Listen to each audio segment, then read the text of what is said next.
She couldn't finish speaking because her voice broke, not from fear, from rage, the kind that makes your whole body shake because you are 9 years old and you just found out the woman who tucks you in at night thinks you deserve nothing. I am her father, and some people in my family still think what I did next was too harsh. After everything you are about to hear, I want to know what you think. The living room was cold. Margaret always kept it that way. She said it was better for the furniture. My daughter stood in the doorway holding my phone like it might explode. Her face was blank. That scared me more than if she had been crying. Margaret was still on her cell, facing the window. She hadn't noticed us yet. What happened? I kept my voice low. Emma handed me the phone. The recording app was open. 37 seconds. I hit play. Margaret's voice came through the speaker, tinny but clear. Richard's daughter doesn't deserve anything, not a penny. She is not my responsibility, and when the time comes, I will make sure my attorney knows exactly how I feel about this situation. A woman's voice responded. I recognized it. Paula, Margaret's college roommate. What about Richard? Richard will understand. He always does. The girl gets nothing. Emma's hand was on my arm. Her fingers were ice. I stopped the recording. Margaret turned around. She saw us. Her expression didn't change. That was when I knew she meant every word. We need to talk, I said. Let me tell you how we got here. I met Margaret 6 years after my first wife died. Emma was 3. I was 31 and working 60-hour weeks trying to keep our heads above water. Rebecca had left us with medical debt that would take me another decade to clear. I was a mechanical engineer at a firm that paid well enough, but not well enough for a single parent with a toddler and a mortgage in the Bay Area. Margaret worked in wealth management. Old money. Her family had a house in Atherton that her grandfather built in 1952. She drove a silver Jaguar that she had inherited from her mother. On our first date, she ordered wine that cost more than my monthly grocery budget. I didn't know that at the time. I looked it up later. She was kind to Emma. That mattered more than anything else. She read to her. She remembered her favorite color. When I proposed after 18 months, Margaret said yes immediately. She said she had always wanted to be a mother. The wedding was small. Her family came. Mine did not. My parents died in a car accident when I was in college, and I have one sister I haven't spoken to in 15 years. Margaret's mother, Diane, wore cream and sat in the front row with her hands folded in her lap like she was at a stockholder meeting. After the ceremony, Diane pulled me aside. I hope you understand what you're getting into. I didn't understand. Not then. We moved into Margaret's house 3 weeks later. It was a 4-bedroom craftsman with original hardwood and a garden that someone else maintained. Emma got the room with the window seat. Margaret had it painted pink before we arrived. She hung curtains with little birds on them. For the first year, it was good. Margaret took Emma to school most mornings. She signed up to be room parent. She bought her new clothes without asking me first. I thought we were building something. The first crack came on Emma's 5th birthday. We were having dinner at Margaret's mother's house. Diane lived in a place that looked like a museum. White couches, glass tables, nothing you could touch without worrying. Emma was wearing the dress Margaret bought her. Blue velvet with a white collar. Diane set a small box in front of Emma. This was mine when I was your age. Inside was a porcelain doll with a painted face and real hair. Emma said thank you. She held it carefully. It is very valuable, Diane said. You will need to take good care of it. No playing, just for display. Emma nodded. She was 5. She didn't know what display meant. Margaret smiled at her mother. She will treasure it. I didn't say anything. I should have. 2 weeks later, Emma knocked the doll off her bookshelf. The head cracked. She came to me crying, holding the pieces. I told her it was okay. Accidents happen. I said we would fix it. Margaret found out that night. She didn't yell. She just looked at Emma for a long time and said, I am very disappointed in you. Emma apologized. She said it 4 times. Margaret didn't acknowledge her. She took the pieces and put them in a box. Then she called her mother. I heard her from the kitchen.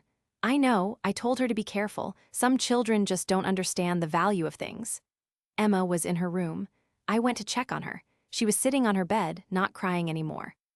She looked up at me and said, Is Margaret mad at me? She is upset about the doll, but she will get over it. Does she still like me? I told her yes, I believed it, but Margaret's mother brought it up at every family dinner for the next year. The doll Emma broke, the one-of-a-kind heirloom. Emma stopped asking to go to Diane's house. When Emma was 6, Margaret suggested private school. There was a good one 20 minutes away, small class sizes, strong academics. It cost $38,000 a year. I told her we couldn't afford it. I can afford it, Margaret said. I want to invest in her future. I should have asked more questions. I didn't. Emma started first grade at Redwood Academy that fall. She made friends, she liked her teacher. Every week, Margaret would ask how school was going. Emma would tell her. Margaret would nod and say, "Good, I am glad the tuition is worth it." It took me 2 years to realize what she was doing. Every time Emma wanted something, Margaret would pause and say, "Well, considering how much I have already spent on your education." Emma started asking me for things instead. Margaret noticed. At dinner one night, Emma asked me if she could sign up for art class at school. "How much is it?" I asked. $200 for the semester. Margaret set down her fork. She didn't look at Emma. She looked at me. I think it is important that Emma understands the value of money. If she wants to take art class, perhaps she should earn it. Emma was 7. How would she earn it? I asked. Chores, extra responsibilities around the house. I started to say that was reasonable. Then I saw Emma's face. She was doing chores already. She cleaned her room. She set the table. She fed the dog Margaret bought and then lost interest in after 3 months. "I can pay for the art class," I said. Margaret smiled. "Of course, I just think it is a good lesson." Emma took the class. But after that, she stopped asking Margaret for anything. When Emma was 8, my company promoted me, senior engineer. It came with a 22% raise and a signing bonus of $15,000. I took Margaret out to dinner to celebrate. She ordered champagne. She toasted to my success. Then she leaned across the table and said, "Now maybe you can start contributing more to the household expenses." I had been paying half the mortgage, half the utilities. All of Emma's expenses that weren't school tuition. I was putting away $300 a month for Emma's college fund. "What do you mean?" I asked. "I mean that I have been carrying most of the financial burden. It would be nice to feel like we are true partners." I didn't know what to say. The house was hers before we got married. She made twice what I did. I thought we were partners. "How much more?" I asked. 75% of the mortgage, that seems fair." It wasn't fair, but I agreed. The signing bonus went to Margaret. She said she would invest it for us. I never saw a statement. I started picking up contract work on weekends. Small projects, consulting, anything that would close the gap. I was working 75 hours a week. Emma noticed. She asked why I was always on my computer. "Just some extra work," I said. "Because of Margaret?" "What do you mean?" She shrugged. She was 8. She went back to her homework. That same year, Rebecca's brother contacted me. He said their mother had passed away and left something for Emma in her will. It wasn't much, $12,000. It was supposed to go into a trust until Emma turned 18. I told Margaret. She said we should put it toward Emma's education. "It is meant for college," I said. "Private school is education. It is all the same. I want to keep it separate." She looked at me for a long time. Then she said, "Fine. But I hope you realize how much I am already doing for her." I put the money in a separate account. I didn't touch it. A year later, Margaret started talking about updating her will. She said it was important to have everything in order. She made an appointment with her attorney. She asked me to come. The attorney's office was downtown, all glass and leather. Margaret's attorney was a woman named Constance Brooks. She had silver hair and a handshake that could crush bone. Constance walked us through Margaret's assets, the house, the investment accounts, her inheritance from her father. It totaled just over $4.3 million. "And your current beneficiaries?" Constance asked. Margaret glanced at me. "My mother and my husband." "What percentage to each?" 60% to my mother, 40% to Richard. I didn't expect anything. The money was hers, but I thought she might mention Emma. Constance made notes. "And any secondary beneficiaries?" "Children, trusts?" Margaret hesitated. I watched her fingers tap the armrest of her chair. Once, twice. "No children," she said. Constance looked up. "Your husband has a daughter, correct?" "Stepdaughter, not my biological child." "Understood, but many blended families choose to include stepchildren in estate planning, especially if the relationship is—" "I don't think that is necessary," Margaret said. Her voice was very calm. "Emma has her father. She will be taken care of." Constance nodded. She wrote something down, I don't know what. We didn't talk about it on the drive home. When we got back to the house, I asked Margaret if she wanted to reconsider. "Reconsider what?" she asked. "Including Emma." She set her purse on the counter. She turned to face me. "Richard, I have been more than generous with Emma. I pay for her school, I provide her with a home, I treat her like my own daughter, but my estate is my decision. You have to understand that." "I do understand." "I just thought you thought I should give money to a child who isn't mine. She is part of our family." Margaret didn't respond. She went upstairs. I stood in the kitchen for 20 minutes trying to figure out what had just happened. That night, Emma asked me to read to her before bed. She was 9 by then. She didn't usually ask anymore. I sat on the edge of her bed and opened the book she handed me. Dad, yeah, does Margaret like me? It was the same question she had asked when she was 5. I thought we were past this. Of course she does. She doesn't look at me the same way she looks at you. What do you mean? I don't know, she just doesn't. I closed the book. Margaret cares about you very much, she just shows it differently than I do. Emma nodded. She didn't look convinced. I kissed her forehead and turned off the light. On my way out, I saw Margaret in the hallway. I don't know how long she had been standing there. Everything okay? She asked. Fine, she smiled. Good. I started noticing things after that. Small things. Margaret would buy herself new clothes and jewelry. She would buy me gifts for birthdays and holidays. She bought Emma practical things. Socks, school supplies, a winter coat because her old one didn't fit. When Emma's birthday came around, Margaret gave her a card with $50 inside. For something you need, she said. My daughter said thank you. She put the money in her desk drawer. She didn't spend it. One afternoon, I came home early from work. Margaret was on the phone in the living room. She didn't hear me come in. I just think it is important to be realistic, she was saying. She is not my daughter. I have no legal obligation to her after Richard and I. Well, you know. I stopped in the hallway. No, I haven't told him. Why would I? It is my money, my decision. I backed up slowly. I closed the door and opened it again, louder this time. When I walked into the living room, Margaret was off the phone. You're home early, she said. Slow day, she smiled.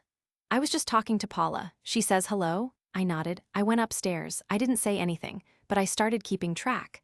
I opened a separate email account.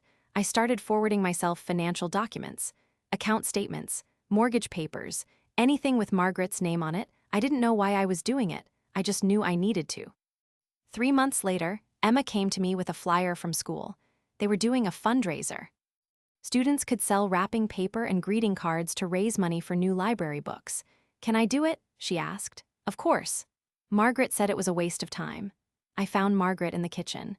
Why did you tell Emma the fundraiser was a waste of time? She was chopping vegetables. She didn't look up. Because it is. They are just going to ask us to buy overpriced wrapping paper. If the school needs money for books, they should budget better. It is not about the wrapping paper. It is about Emma feeling like she is part of her school community. She is part of her school community. I pay $38,000 a year for her to be part of it. I stood there looking at her. She kept chopping. I am going to help her with the fundraiser, I said. Do whatever you want. Emma sold 43 rolls of wrapping paper. She won a prize. A stuffed bear wearing a t-shirt that said top seller. She was so proud of it. Margaret looked at the bear and said, well, I hope it was worth all that effort. Emma's smile faded. She took the bear upstairs. That night I heard Margaret on the phone again. I was in the hallway outside our bedroom. The door was cracked. I know it sounds harsh, she said, but I didn't sign up to raise someone else's child. I thought I could do it. I thought it would be different. But she is just there all the time, and Richard acts like I should be grateful for the opportunity. I pushed the door open. Margaret turned around. She wasn't surprised. She just looked at me. I'll call you back, she said into the phone. She set it down. How long have you felt this way? I asked. Felt what way? Like Emma is a burden. She folded her arms. I didn't say that. You just told Paula that you didn't sign up to raise someone else's child. I didn't. That is just a fact. You married me. Emma is part of me. And I have done everything I can for her. But you cannot expect me to treat her exactly the same as I would treat my own biological child. That is not realistic. What does that mean? It means that I am not going to leave her my money. It means that I am not going to pretend she is mine when she is not. I felt something break in my chest, not my heart, something colder. Does she know that? I asked. Know what? That you don't consider her your daughter. Margaret's jaw tightened. I have never lied to her. You read to her. You take her to school, you buy her clothes, you act like her mother. Because I am trying to be supportive, but there is a difference between being supportive and being responsible for her entire future. I left the room. I went downstairs. I sat in the dark for 2 hours. The next morning, I called an attorney, not for a divorce, not yet. I just needed to know where I stood. His name was Martin Chen. He had an office in a building that smelled like coffee and old carpet. He listened to everything I said, then he leaned back in his chair. California is a community property state, he said, but assets owned before the marriage remain separate. If your wife owned the house before you got married, it is hers. Same with her investment accounts and inheritance. What about what I have contributed? You would need documentation, receipts, bank transfers, proof that your money went into her property. I had some of that, not all of it. And my daughter? I asked. She is your biological child. You have full parental rights. But your wife has no legal obligation to her. If you divorce, your wife's assets stay with your wife. Your daughter gets nothing from her. What if my wife tries to claim that Emma benefited from her financially? The school tuition, the house? Martin shook his head. Those were gifts, voluntary support. Your wife can't claim them back, but she also doesn't owe your daughter anything going forward. I thanked him. I paid his consultation fee. I left. I didn't tell Margaret about the meeting. But I started documenting everything, every expense, every conversation. I opened a new bank account that only I had access to. I started putting money in it. $50 here, $100 there. It wasn't much, but it was mine. Emma turned 9 in April. We had a party at the house. Margaret invited her mother. Diane came with a present wrapped in gold paper. Inside was a savings bond, $1,000. It would mature when Emma turned 18. For your future, Diane said. Emma said thank you. She looked at the bond like she didn't know what it was. Diane smiled. You are very lucky to have a family that thinks about these things. Margaret nodded. We want her to be prepared. I didn't say anything. I cut the cake. After everyone left, I found the bond on the kitchen counter. Margaret was putting dishes in the dishwasher. Where should I put this? I asked, holding up the bond. Put it with her other documents. I will add it to the file. What file? The one I keep for household records. It is easier if everything is in one place. I put the bond in Emma's room instead, in her desk drawer, with the $50 from her birthday. That summer, Margaret's mother fell. She broke her hip. She had surgery. She was in the hospital for 3 weeks. Margaret spent every day with her. I understand that. Diane was her mother. But when Diane came home, Margaret moved her into our house, into the guest room downstairs. Just until she can manage on her own, Margaret said. Diane stayed for 4 months. During that time, she made comments, little things, observations. Emma is very loud in the mornings, she said one day at breakfast. Emma was eating cereal, quietly. She is just eating, I said. I know, I am just saying. Some children are louder than others. Another time, Diane asked Emma what she wanted to be when she grew up. I don't know yet, Emma said. You should start thinking about it. You don't have the same advantages as other children. Emma looked at me. I looked at Margaret. Margaret was reading the newspaper. What do you mean? I asked Diane. I just mean that Emma will need to work harder. She doesn't have family money to fall back on. She has me, I said. Diane smiled. Of course. When Diane finally moved back to her own house, I thought things would get better. They didn't. Margaret started working longer hours. She said her firm was going through a reorganization. She would come home after 8, sometimes after 9. Emma would already be in bed. I asked if everything was okay. Fine, Margaret said. Just busy. One night I was putting away laundry in our bedroom. Margaret's phone was on the dresser. It buzzed. I didn't mean to look. But the screen lit up and I saw the name. Paula. The message preview said, Did you talk to Constance yet about the update? I picked up the phone. I know I shouldn't have. I unlocked it. Margaret's passcode was her mother's birthday. I opened the messages. Paula, did you talk to Constance yet about the update? Margaret, yes. Meeting next week. I want to make sure everything is clear. No ambiguity. Paula, what did Richard say? Margaret, I haven't told him. It is not his decision. Paula, he is going to find out eventually. Margaret, let him. By then it will be done. I put the phone down. My hands were shaking. I didn't confront her. Not then. I needed to know what she was planning. The next day, I called Constance Brooks's office. I told the receptionist I was Richard, Margaret's husband. I said I needed to confirm our appointment. I don't have an appointment for you and Mrs. Margaret on the calendar, the receptionist said. Just for Margaret then, next week. Let me check. Yes, Thursday at 2, estate planning revision. Perfect, thank you. I hung up. Thursday, I left work at 1:30. I told my boss I had a doctor's appointment. I drove to Constance's building. I parked across the street. At 2:15, Margaret came out. She looked calm. She got in her car and drove away. I waited 10 minutes, then I went inside. Constance's receptionist recognized me from the last time. Can I help you? I was hoping to speak to Constance, just for a few minutes. Do you have an appointment? No, but I am Margaret's husband. I just have a quick question about the updates we are making. The receptionist hesitated. Then she picked up the phone. She spoke quietly. A minute later, Constance came out. Richard, I wasn't expecting you. I know, I am sorry. I just wanted to clarify something about the changes Margaret is making. Constance's expression didn't change. What changes are you referring to? To her will. I am not sure I can discuss that without your wife present. I am her husband. Don't I have a right to know? Constance folded her arms. Your wife's will is her private document. If she wants to share the details with you, that is her choice. I cannot. She is cutting Emma out completely, isn't she? Constance didn't answer, but her eyes shifted, just for a second. Thank you, I said. I left. That night I made dinner. Margaret came home at 7. She kissed me on the cheek. She asked how my day was. Good, I said. Yours? Long but productive. We ate. We watched television. She went to bed at 10. I stayed up until midnight, then I went into her office. I opened her filing cabinet. I found the folder labeled Estate Planning. Inside was a draft of her new will, dated 3 days ago. I read it. Her mother, 70%.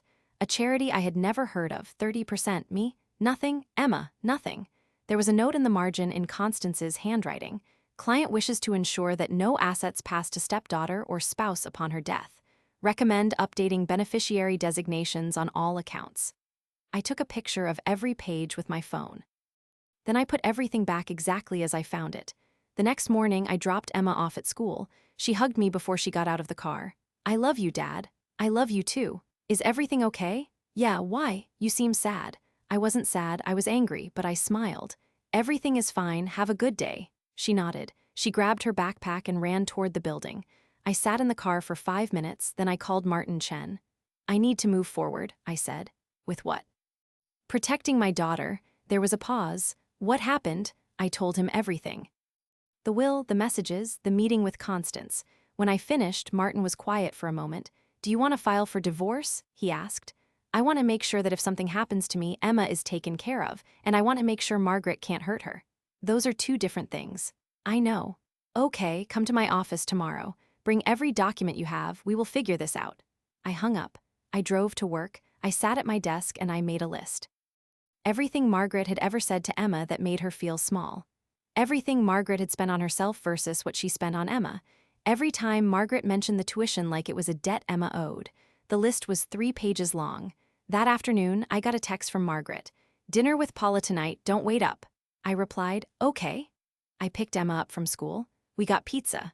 We watched a movie. I helped her with her homework. At 8:30, she asked if Margaret was coming home soon. Not tonight, I said. Oh, she didn't ask why, she just nodded. I tucked her in at 9. I sat on the edge of her bed. Do you like living here? I asked. She looked at me. With you? With me and Margaret. She thought about it. I like living with you. What about Margaret? Margaret is nice, but I don't think she likes me very much. Why do you say that? Emma shrugged. I don't know, she just doesn't. I kissed her forehead. You are the best thing that ever happened to me. You know that, right? I know. I turned off the light, I closed the door, I went downstairs. I sat in the dark living room and I waited. Margaret came home at 11. She was surprised to see me. You're still up, she said. Yeah. Everything okay? I need to ask you something. She set her purse down. Okay. Are you planning to leave Emma anything when you die? Her face went very still. Excuse me? Your will, I want to know if you are including Emma. How do you know about my will? That's not an answer. Margaret crossed her arms. My will is my business. She is 9 years old. She calls you by your first name because you asked her to, but she thinks of you as her mother, and you are planning to leave her nothing. I am not her mother. Then what are you? She didn't answer. You read to her. You take her to school, you buy her clothes, you act like you care, but you don't. You just want credit for looking like you do. That is not fair. What's not fair is letting a child believe she is part of a family when you have already decided she isn't. Margaret's jaw tightened. I have given her everything she needs. You have given her things, that is not the same. I pay for her school, I provide her with a home, what more do you want? I want you to love her. I can't force myself to feel something I don't feel. The words hung in the air, I stood up. Then we are done. What does that mean? It means I am not going to let you keep pretending. Not to me, not to her. Richard, I want a divorce. Margaret stared at me. You are not serious. I am. Because of this, because I won't put a child who is not mine in my will, because you have spent 4 years making my daughter feel like she doesn't belong in her own home. Margaret laughed. It was a short, sharp sound. This is my home, she is a guest here, and so are you? I nodded. I know. I went upstairs. I packed a bag. I woke Emma up. We are going to stay somewhere else tonight, I said. She didn't ask why. She just got up and put on her shoes. We drove to a hotel near the airport. I booked a room with 2 beds. Emma fell asleep in minutes. I sat on the other bed. I pulled out my phone. I looked at the pictures I had taken of Margaret's will. Then I opened my email. I started writing. By morning, I had a plan. It was 3 weeks before I saw Margaret again. I had moved us into a rental apartment. 2 bedrooms. It was smaller than Margaret's house, but it was ours. Emma liked it. She said it felt warmer. Martin Chen filed the divorce papers. Margaret's attorney called him the same day. She wants to mediate, Martin said. No, it would be faster. I don't care, I want everything on record. This is going to get expensive. I know. Margaret tried to call me. I didn't answer. She sent texts. I didn't respond. Then one afternoon, I got a call from Emma's school. Mr. Hayes, we need you to come pick up Emma. There has been an incident. I left work immediately. When I got to the school, the principal was waiting. What happened? I asked. Margaret came to pick up Emma. Emma refused to go with her. Is Emma okay? She is in my office. She is fine, but she was very upset. She said she didn't want to see Margaret. I found Emma sitting in a chair, her backpack on her lap. Her eyes were red. Hey, I said. She stood up. She hugged me. I told her I didn't want to go with her. You did the right thing. The principal cleared her throat. We need to update our records. Who is authorized to pick up Emma? Just me, I said. The principal nodded. She made a note. I took Emma home. On the drive, she was quiet. Do you want to talk about it? I asked. She said I was being dramatic. She said I should stop acting like a baby. What did you say? I said I wanted my dad. I reached over and squeezed her hand. That night, Margaret called. This time, I answered. You turned my daughter against me, she said. She is not your daughter, you said so yourself. I have been nothing but good to her. You have been nothing but conditional. What does that mean? It means you only care about her when it makes you look good. The second it costs you something real, you check out. That is not true. Then why did you tell Paula that Emma doesn't deserve a penny of your money? There was a long silence. How do you know about that? Margaret asked. It doesn't matter. What matters is that Emma knows too. You told her. No, she heard you on the phone 3 weeks ago. Another silence. I didn't mean for her to hear that. But you meant it. Margaret didn't answer. Stay away from her, I said. I hung up. The divorce took 7 months. Margaret fought me on everything. She wanted me to pay her for the years I lived in her house. She wanted me to reimburse her for Emma's tuition. She claimed I had damaged her property. She said I owed her for emotional distress. Martin shut it all down. In the end, Margaret kept her house, her money, her accounts. I kept my car, my retirement fund, and Emma. The judge signed the papers in November. I didn't go to the courthouse. Martin handled it. That night, I took Emma out for ice cream. She got mint chip. I got vanilla. Are we okay now? She asked. We are better than okay. I miss the house sometimes, the one with the window seat. I know. But I like it being just us. Me too, she smiled. It was the first real smile I had seen from her in months. I thought that was the end of it. I thought we were free. Then, 2 years later, I met someone. Her name was Rachel. She was a teacher at Emma's school. She taught 5th grade science. She had short brown hair and a laugh that made you want to laugh with her. We started seeing each other in March. By June, it was serious. Emma liked her. That was the most important thing. Rachel and I got engaged in September. We planned a small wedding. Just family and close friends. I didn't invite Margaret, but I knew she would find out. The wedding was in February. Emma was 11. She wore a blue dress and carried flowers. Rachel's sister was the maid of honor. My friend James was my best man. It was small. It was perfect. Margaret sent a card. Inside was a check for $500. The note said, "Congratulations, I hope this one lasts." I tore up the check. I threw the card away. Rachel moved in with us in March. She fit. She made breakfast on Sundays. She helped Emma with science projects. She didn't try to replace anyone. She was just there, solidly, kindly. Emma started calling her Rachel. Sometimes she called her mom. Rachel never corrected her. One night, Emma asked me if Rachel was going to adopt her. Do you want her to? I asked. I think so. Is that okay? It is more than okay. We started the process. Rachel was nervous. She said she didn't want to overstep. I told her she wasn't. The adoption was finalized in August. Emma was 12. At the hearing, the judge asked Emma if she understood what adoption meant. It means Rachel is my mom, Emma said. Legally? That's right. How do you feel about that? Good, really good. The judge smiled. She signed the papers. We went out to dinner after. Emma sat between me and Rachel. She was holding Rachel's hand. Can I tell people I have 2 moms now? She asked. Rachel's eyes filled with tears. You can tell people whatever you want. That night, I got a text from a number I didn't recognize. I heard about the adoption. I hope you are happy. I knew it was Margaret. I didn't respond. But the next day, I got a call from Martin Chen. Margaret is contesting the adoption, he said. On what grounds? She claims she had parental rights as Emma's stepmother. She is saying you cut her out without proper notice. She gave up any rights when we divorced. She didn't want Emma then. She doesn't get to claim her now. I know, but she filed the motion. We have to respond. It took 4 months. 4 months of court dates and depositions and arguments. Margaret's attorney claimed she had been an active parent, that she had supported Emma financially and emotionally, that the adoption was done without her consent.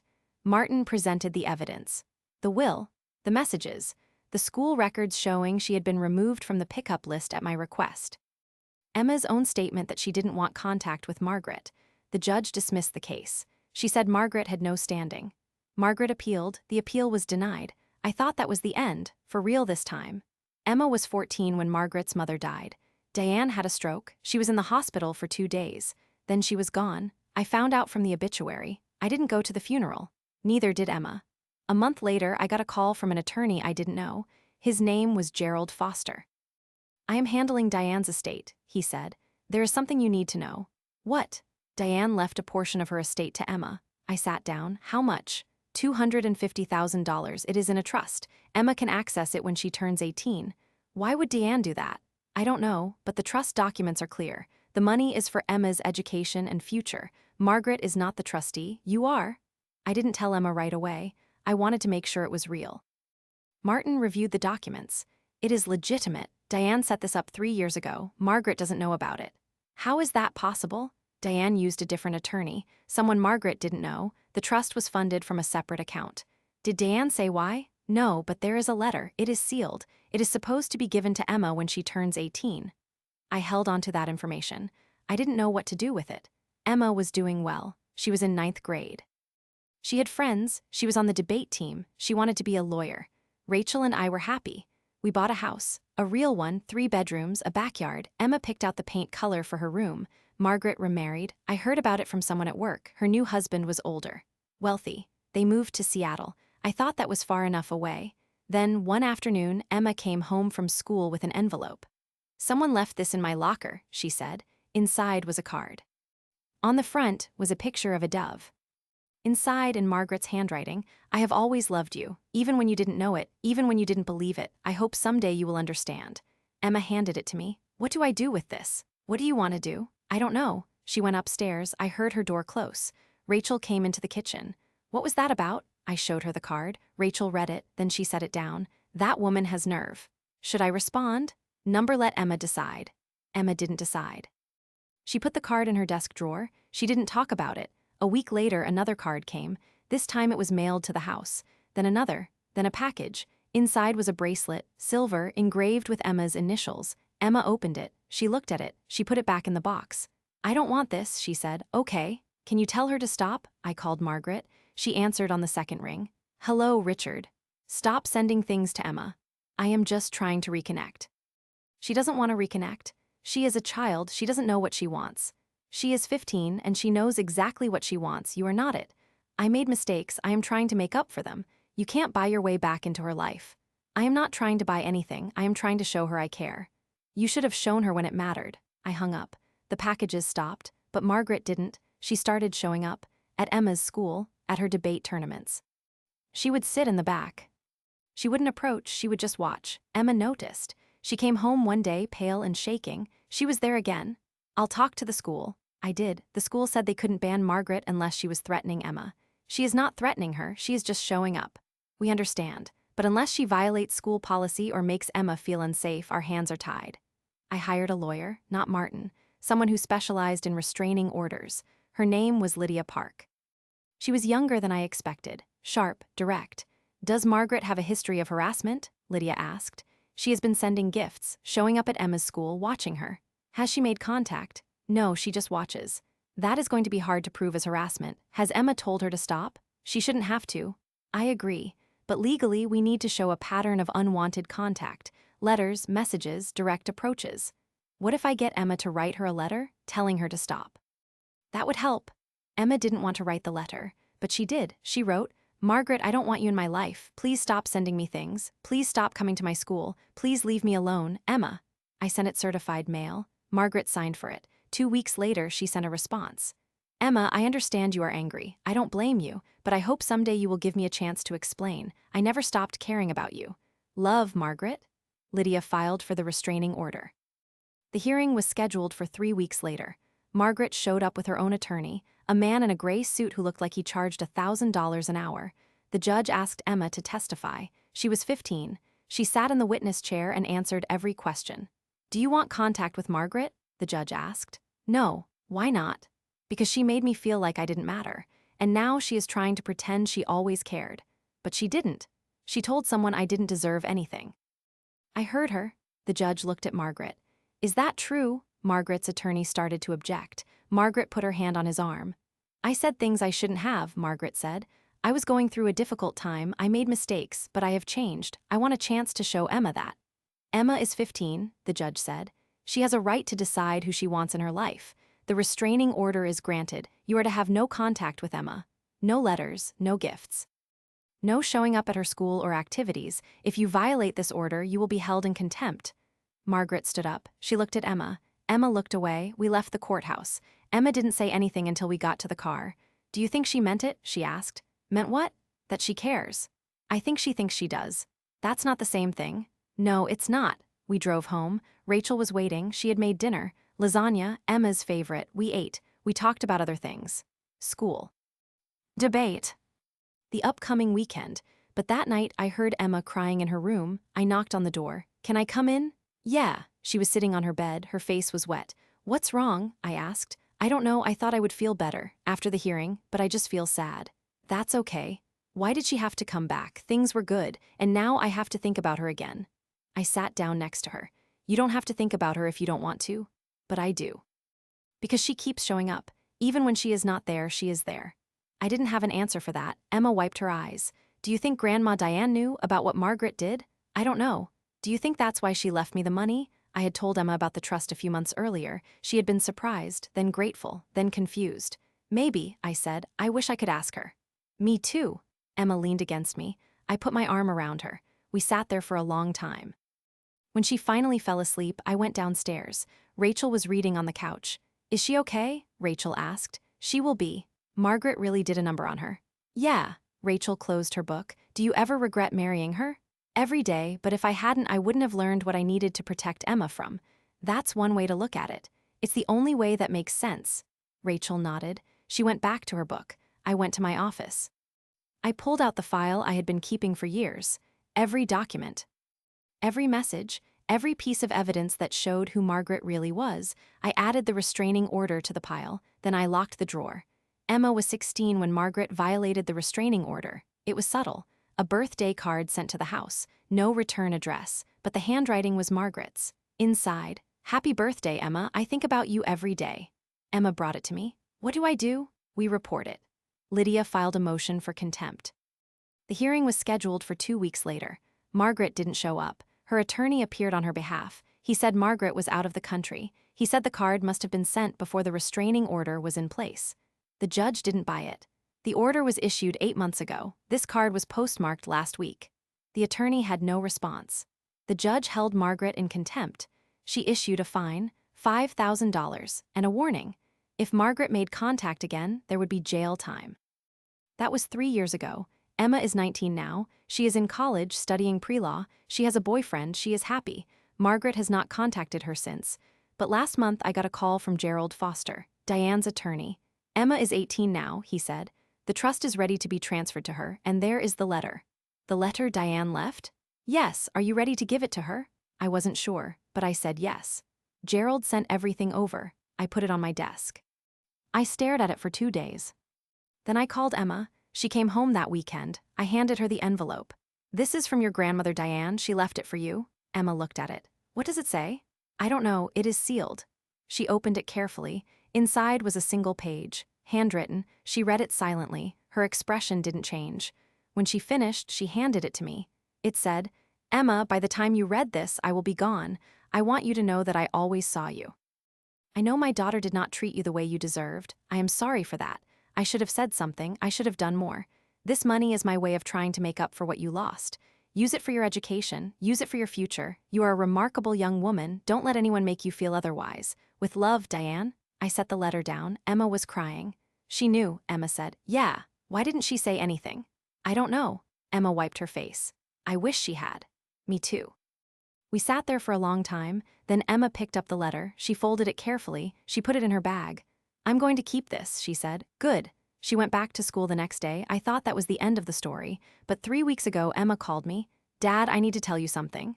Okay. Margaret reached out. My stomach dropped. How? She found me on social media.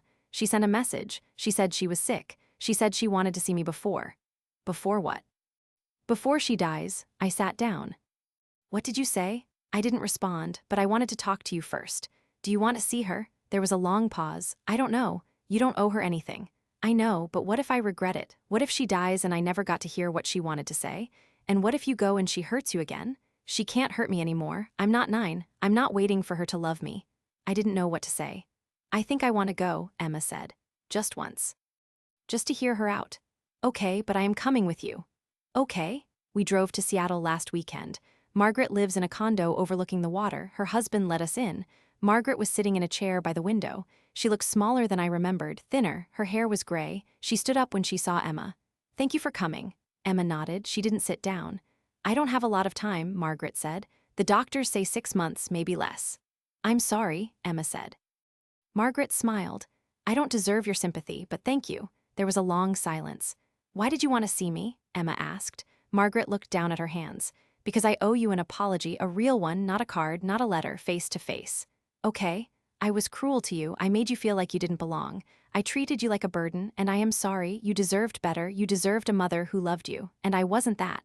Emma's jaw tightened. Why? Why wasn't I? Yes. Margaret took a breath. Because I was selfish. Because I wanted the life I thought I was supposed to have, and you didn't fit into that picture.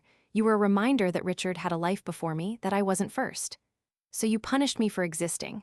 Yes, I did, and I am sorry. Emma didn't respond. Margaret stood up. She walked to a desk in the corner. She pulled out an envelope. She handed it to Emma. What is this? Emma asked. My will. I updated it last month. I am leaving you something. Not much, but something. I wanted you to know. Emma opened the envelope. She read the document inside. Her face didn't change. $200,000, Margaret said. It is not enough. It doesn't make up for anything, but it is what I can do. Emma folded the document. She put it back in the envelope. She handed it to me. I don't want it, she said. Margaret looked like she had been slapped. Emma, I don't want your money. I don't want your apology. I just wanted to know if you meant any of it. If you ever actually cared. I do. No, you care about how you look. You care about not dying with regrets, but you don't care about me. You never did. That's not true. Then why did you tell your friend I didn't deserve anything? Why did you write me out of your will the first time? Margaret didn't answer. Emma turned to me. Let's go. We left. We didn't look back. On the drive home, Emma was quiet. Finally, she said, I'm glad I went. Why? Because now I know. She is never going to be what I needed her to be, and that is okay because I don't need her anymore. I reached over and took her hand. You never did, I said. Emma smiled. I know, but it took me a long time to believe it. We got home late. Rachel was waiting. She hugged Emma. She didn't ask any questions. That night, I went into my office. I pulled out the file, the one with all the evidence, all the documentation. I looked at it for a long time, then I shredded it. Every page. Every document, every piece of proof that Margaret had ever existed in our lives. I didn't need it anymore. Emma was safe. She was loved. She was whole, and that was all that mattered. But then 2 days ago, something happened that changed everything. I got a call from Emma. She was at school. Her voice was shaking. Dad, you need to come here now? What happened? Just come, please. I left work. I drove to her campus. She was waiting outside her dorm. What's going on? I asked. She handed me her phone. On the screen was a recording. Audio only. I hit play. Margaret's voice came through, clear, angry. I don't care what Richard thinks. Emma is not entitled to my money. She never was. I made a mistake leaving her anything. I am going to fix that. A man's voice responded. Margaret's husband. You already updated the will. I am updating it again. She gets nothing. Not after the way she spoke to me. Margaret, she is ungrateful, just like her father. I should have known better. The recording ended. Emma was staring at me. That was from yesterday. Someone sent it to me. I don't know who. I looked at the timestamp. The recording was made the day after we visited Margaret. She recorded us, Emma asked. No, someone else did. Who? I didn't know, but I was going to find out. I called Gerald Foster. Did Diane have any other instructions? Anything about Margaret? Not that I know of. Why? Because someone is watching Margaret. And they sent Emma a recording. A recording of what? I told him. Gerald was quiet for a moment. I will look into it, but Richard, you need to be careful. If someone is recording Margaret without her knowledge, they might be recording you too. I hung up. Emma was watching me. What do we do? Nothing, not yet. But she is changing her will again. Let her. You said you didn't want her money. I don't, but it is not about the money. It is about the principle. I understood.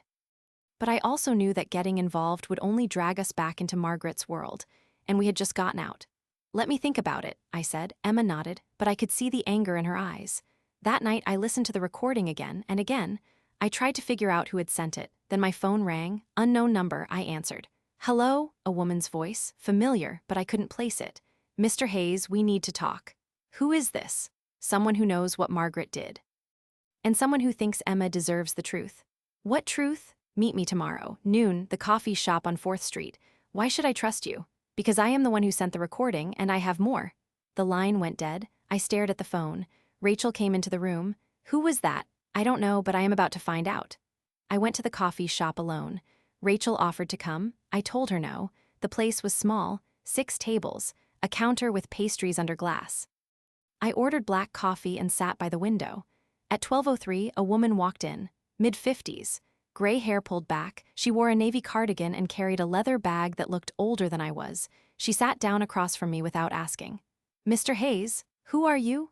My name is Evelyn Ross. I worked for Diane for 32 years. I was her assistant, her friend, and toward the end, her confidant. I remembered her. Vaguely. She had been at Diane's house a few times when I was married to Margaret. Quiet, always in the background. You sent the recording. I did. Why? Evelyn pulled a manila folder from her bag. She set it on the table between us. Because Diane asked me to, not in so many words, but I knew what she wanted. What's in the folder? Proof of what Margaret really is, what she planned, what she did. I didn't touch it. Why now? Because Margaret is dying, and dying people try to rewrite history. They want to go out looking noble. Margaret is doing exactly that. She is pretending she always cared about Emma. She is leaving her money to make herself look generous. But it is a lie, and Diane would not have wanted Emma to believe it. Emma doesn't believe it. Good, but belief and proof are different things. Emma needs to know the whole truth, not just what she heard through a door when she was 9. I picked up the folder. It was heavy. What's in here? Recordings, emails, text messages.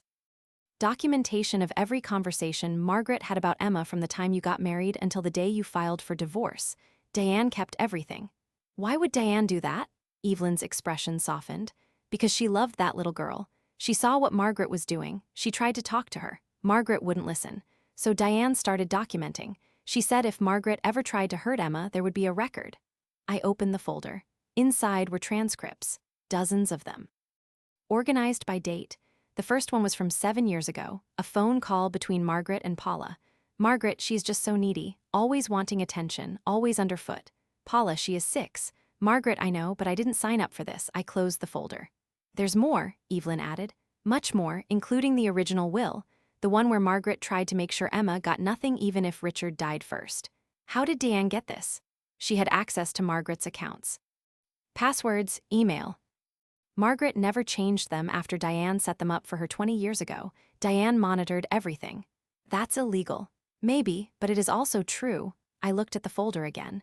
What do you want me to do with this? Whatever you think is right, but Emma should know, not because it will change anything, but because she deserves to understand that what happened was not her fault. Margaret was broken long before Emma came into the picture. Evelyn stood up. She reached into her bag and pulled out a business card. If you need anything else, call me. I have backups of everything. She left. I sat there for 20 minutes staring at the folder. Then I called Emma. Did you meet her? She asked. Yeah. What did she say? She gave me proof. Of everything Margaret said about you, everything she planned. There was a long pause. Do I want to see it?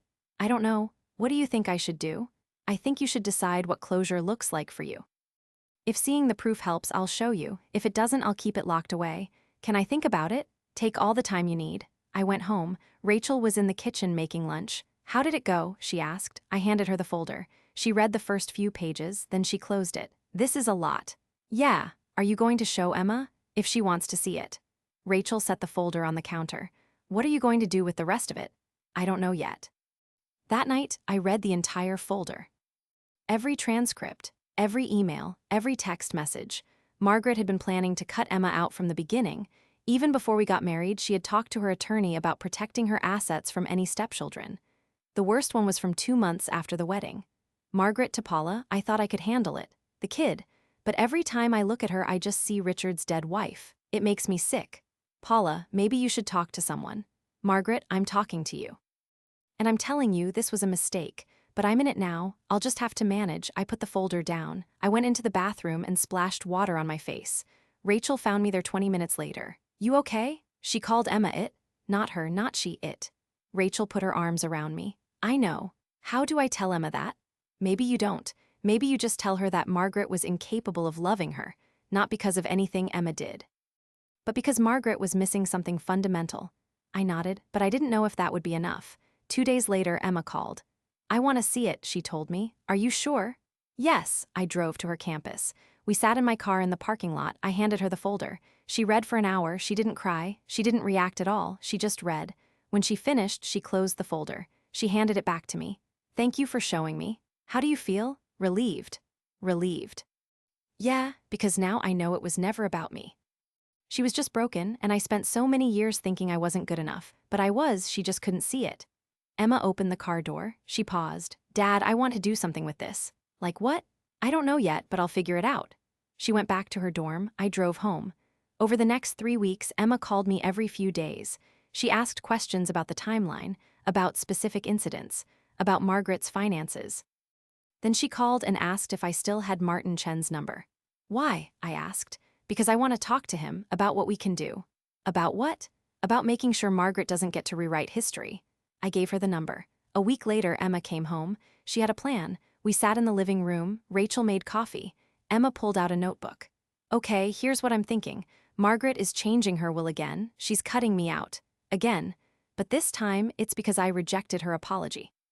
She's punishing me for not forgiving her. Right. But what if we let her do it? What if we don't fight it? What if we just wait? Wait for what? For her to die, and then we release everything. The recordings, the transcripts, the original will, all of it. We show everyone who she really was. Rachel leaned forward. That's a lot of anger, Emma. It's not anger, it's truth. She spent my entire childhood making me feel worthless. And now she's dying, and everyone is going to remember her as this generous woman who tried to reconcile with her stepdaughter. But that's not who she was, and I don't want people to believe the lie. I set down my coffee. What would releasing it accomplish? Nothing practical, but it would be honest, and maybe it would help some other kid who's going through what I went through. Maybe they would see it and realize it's not their fault. That's a big maybe. I know, but it's something. I looked at Rachel. She shrugged. It's your decision, I told Emma, but you need to think about what you're starting. Once you release that information, you can't take it back. Margaret's family will come after you. Her friends will defend her. It's going to be ugly. I know, but I'm not 9 anymore. I can handle it. I believed her, but I also knew Emma. She was angry, and anger makes you want to act, but action and justice are not always the same thing. Let's talk to Martin first, I offered. See what he thinks. Emma agreed. We met with Martin 3 days later. His office still smelled like coffee and old carpet. Martin listened to Emma's plan. When she finished, he leaned back in his chair. Here's the problem. If you release this information after Margaret dies, her estate can sue you for defamation. Even if everything you release is true, they can tie you up in court for years. Can they win? Maybe not, but they can make it expensive and exhausting. Emma frowned. So what do I do? You do nothing. You let Margaret die. You let her be remembered however people want to remember her, and you move on with your life. That's it. That's my legal advice. My personal advice, I think you're better than this. I think you've already won. You have a family that loves you. You have a future. Margaret has 6 months and a lifetime of regret. Let that be enough. Emma didn't respond. She just nodded. We left Martin's office. Emma was quiet on the drive home. Finally, she turned to me. Do you think he's right? I think he's smart, but I also think only you can decide what's right for you. What would you do? I thought about it. I'd wait, not because I forgive her, but because I'd want to see if she surprises me. People change when they're dying. Maybe she'll do something that makes this all worth it. And if she doesn't, then you'll know, and you can decide what to do with that knowledge. Emma nodded. Okay, I'll wait. But Margaret didn't change. Over the next 2 months, she sent 3 more messages to Emma.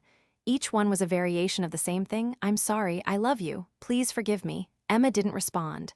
Then 6 weeks ago, Emma got a call from Gerald Foster. Margaret updated her will again, he informed her. I thought you should know. What did she change? She removed you completely. The $200,000 is gone. Everything goes to her husband and a charity. Emma thanked him. She hung up. She called me. She did it. I know. I'm done waiting. What are you going to do? I'm going to test her one last time. How? I'm going to write her a letter. I'm going to tell her I'm ready to forgive her. I'm going to see what she does. Emma, I need to know, Dad. I need to know if there's any part of her that actually cares, or if this whole thing has just been about her ego. I didn't try to stop her. Emma wrote the letter that night. It was short. Margaret, I've been thinking about what you said. About wanting to reconcile. I'm willing to try. I don't know if we can fix what's broken, but I'm willing to listen. If you want to talk, I'm here, Emma. She sent it certified mail. Margaret signed for it 3 days later. Emma waited. A week went by, nothing, then 2 weeks. On day 16, Emma got a response. It was not from Margaret. It was from Margaret's attorney. The letter said, Ms. Hayes, I am writing on behalf of my client, Margaret Ross. Mrs. Ross has asked me to inform you that while she appreciates your letter, she does not believe reconciliation is possible at this time. She wishes you well in your future endeavors. Emma called me. She read the letter out loud. Her voice was flat. That's it? I asked. That's it. How do you feel? Relieved. I gave her a chance. She didn't take it. Now I know. What are you going to do? I'm going to move on, just like Martin said. I'm going to live my life. And Margaret can die with whatever guilt she has left. But Emma wasn't done. 3 days later, she called me again. I need to ask you something. Okay. Do you still have contact with Margaret's husband? What's his name, David? I met him once. Why? Because I think he might be the one who needs to know the truth, not the public, not social media, just him, so he knows who he married. Emma, hear me out. Margaret is rewriting her will. She's leaving him everything. But what if he doesn't know what kind of person she is? What if he thinks she's this wonderful woman who just had a complicated relationship with her stepdaughter? Doesn't he deserve to know the truth? What truth are you going to tell him? Everything, the recordings, the emails, the way she treated me. I want him to know exactly who he's mourning when she dies. I was quiet for a long time. That's cruel, Emma. Is it, or is it honest? It can be both. Maybe, but I think he should know. And I think if I tell him now, before she dies, it gives him a chance to ask her about it, to confront her. Maybe she'll finally tell the truth. I didn't know if that was Emma's real motivation, or if she just wanted Margaret to feel exposed before she died. But I gave her David's email address. Emma sent him a message that night. David, my name is Emma Hayes. I was Margaret's stepdaughter for 4 years when I was a child. I'm writing to you because I think there are some things about Margaret you should know before she passes. I have documentation, recordings, proof of things she said and did. I'm not trying to hurt you. I just think you deserve the truth about who you're married to. If you want to see what I have, let me know. If not, I understand. Emma. David responded the next morning. I'd like to see what you have. Emma sent him the folder, all of it, every transcript, every email, every recording. She didn't hear back from him for 5 days. Then he called her. Emma put him on speaker so I could hear. I read everything, David began. His voice was tight. And I confronted Margaret. What did she say? She said you're lying. She said you doctored the recordings. She said you're trying to destroy her reputation before she dies. Emma didn't respond. But I don't think you're lying, David continued. Why not? Because I've seen her do it. To other people. I just didn't want to believe she could be that cruel to a child. So what are you going to do? I don't know yet, but I wanted you to know that I believe you, and I'm sorry for what she put you through. Emma's eyes filled with tears. She wiped them quickly. Thank you. Can I ask you something? David posed. Yeah. What do you want from this, from telling me? Emma thought about it. I want her to know that I'm not afraid of her anymore. I want her to know that she doesn't get to control how people remember her.